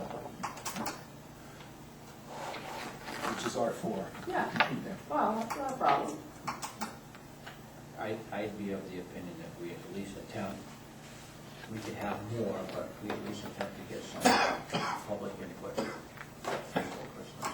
That's just my- Well, we only have one meeting before Christmas, December 7th. This is technically our. So am I. This is technically our November meeting, because we have Veterans Day and the election at the beginning of November. So December 2nd will be our next meeting. I won't make that motion. Okay. What I'd also like to see is if we're gonna be, doing R1, R2, and basically 3-acre lot zones with the R4, I think we need to rename some of these, R1, R2, R4. It's just not good, you know what I mean? Especially when you're going R1 is 1 acre, R2 is, 2 acre, R4 is 3 acres. It's just, Actually, we kind of did. Because we got rid of urban residential, I think. So we have residential district 1 or residential district 2. That takes care of the 1 and 2 acres. And then R4 is really rural conservation. We've been calling it R4, but in the comp plan, it's rural conservation district. So that can stay in that, all right, so we're gonna get rid of this urban residential yeah. and suburban residential. Okay. And in the new format, it's in a mixed-use district already.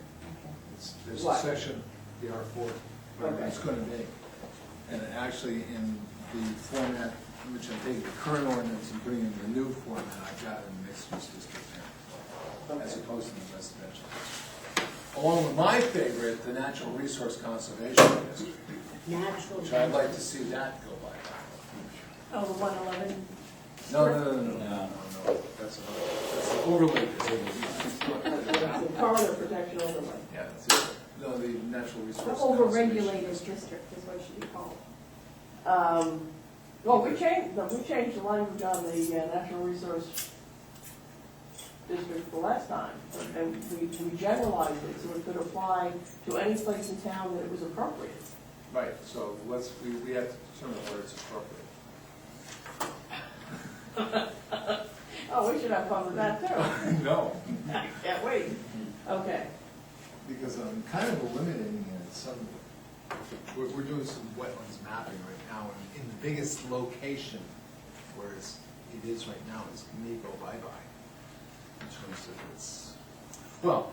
we have to determine what its real intent is, because the shoreline zone and the resource protection district map is changing based on field conditions out in the Brimstone area, Right.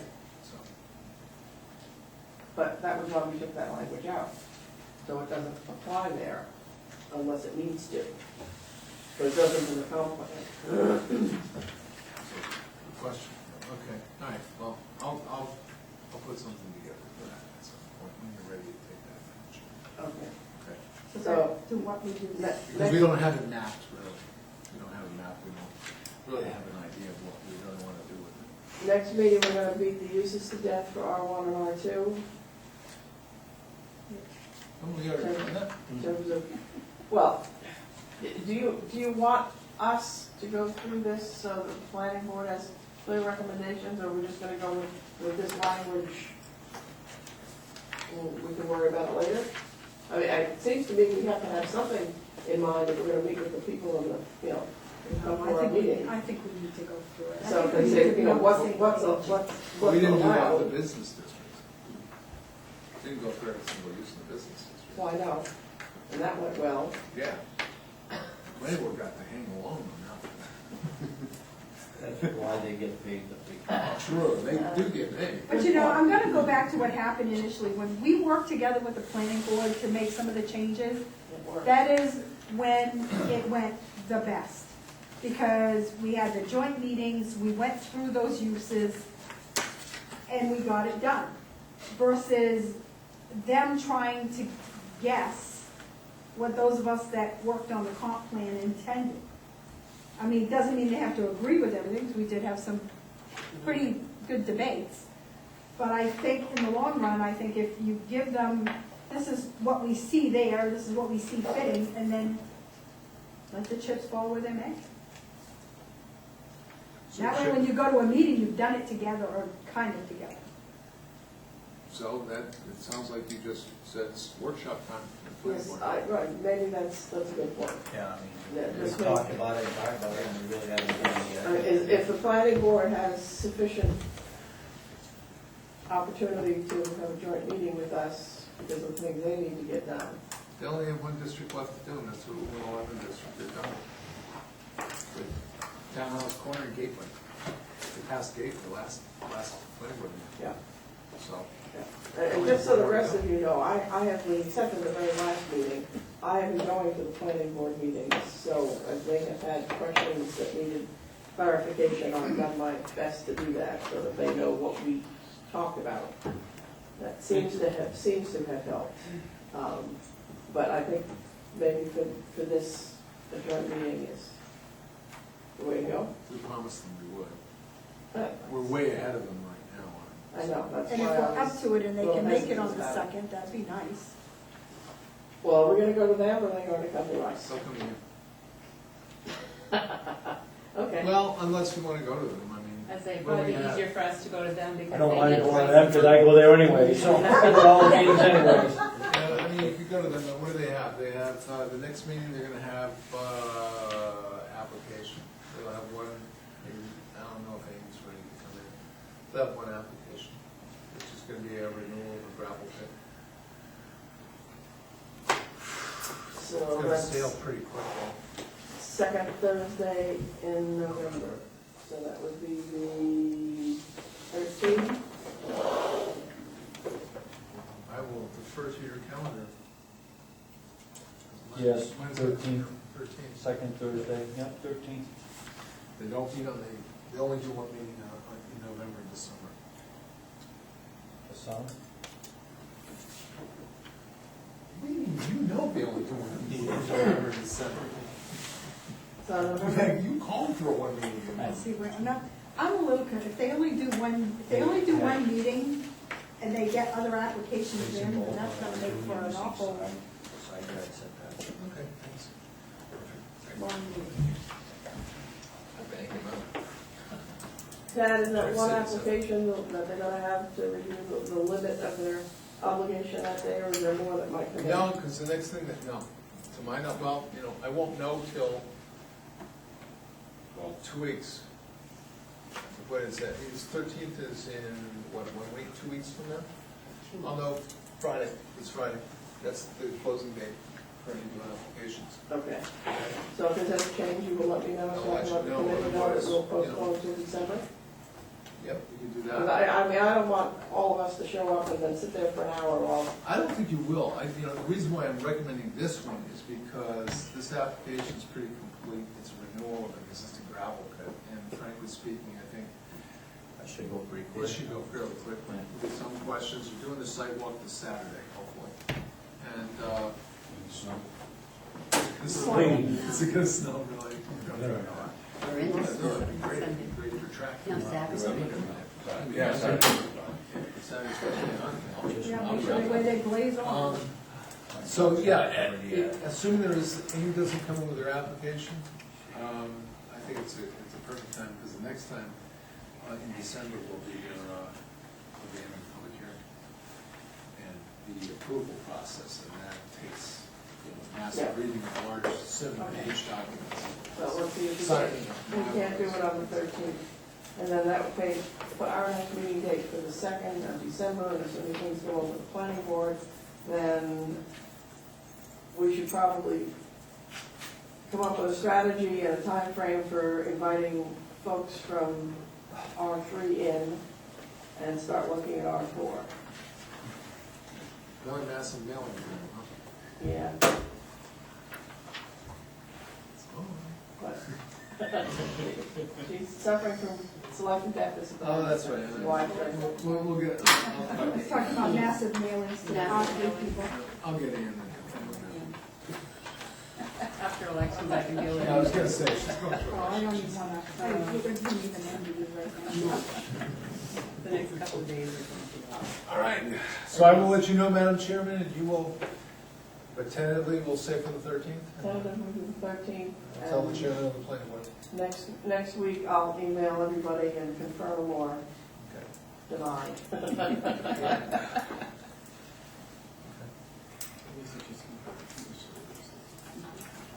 Okay. Well, the- Anybody else want to make any kind of motion at all? Motion to adjourn. That was, that and second and third, yes. All those in favor? Thank you all for coming. All right, big guy, Your vote counts. pack him up there, toots.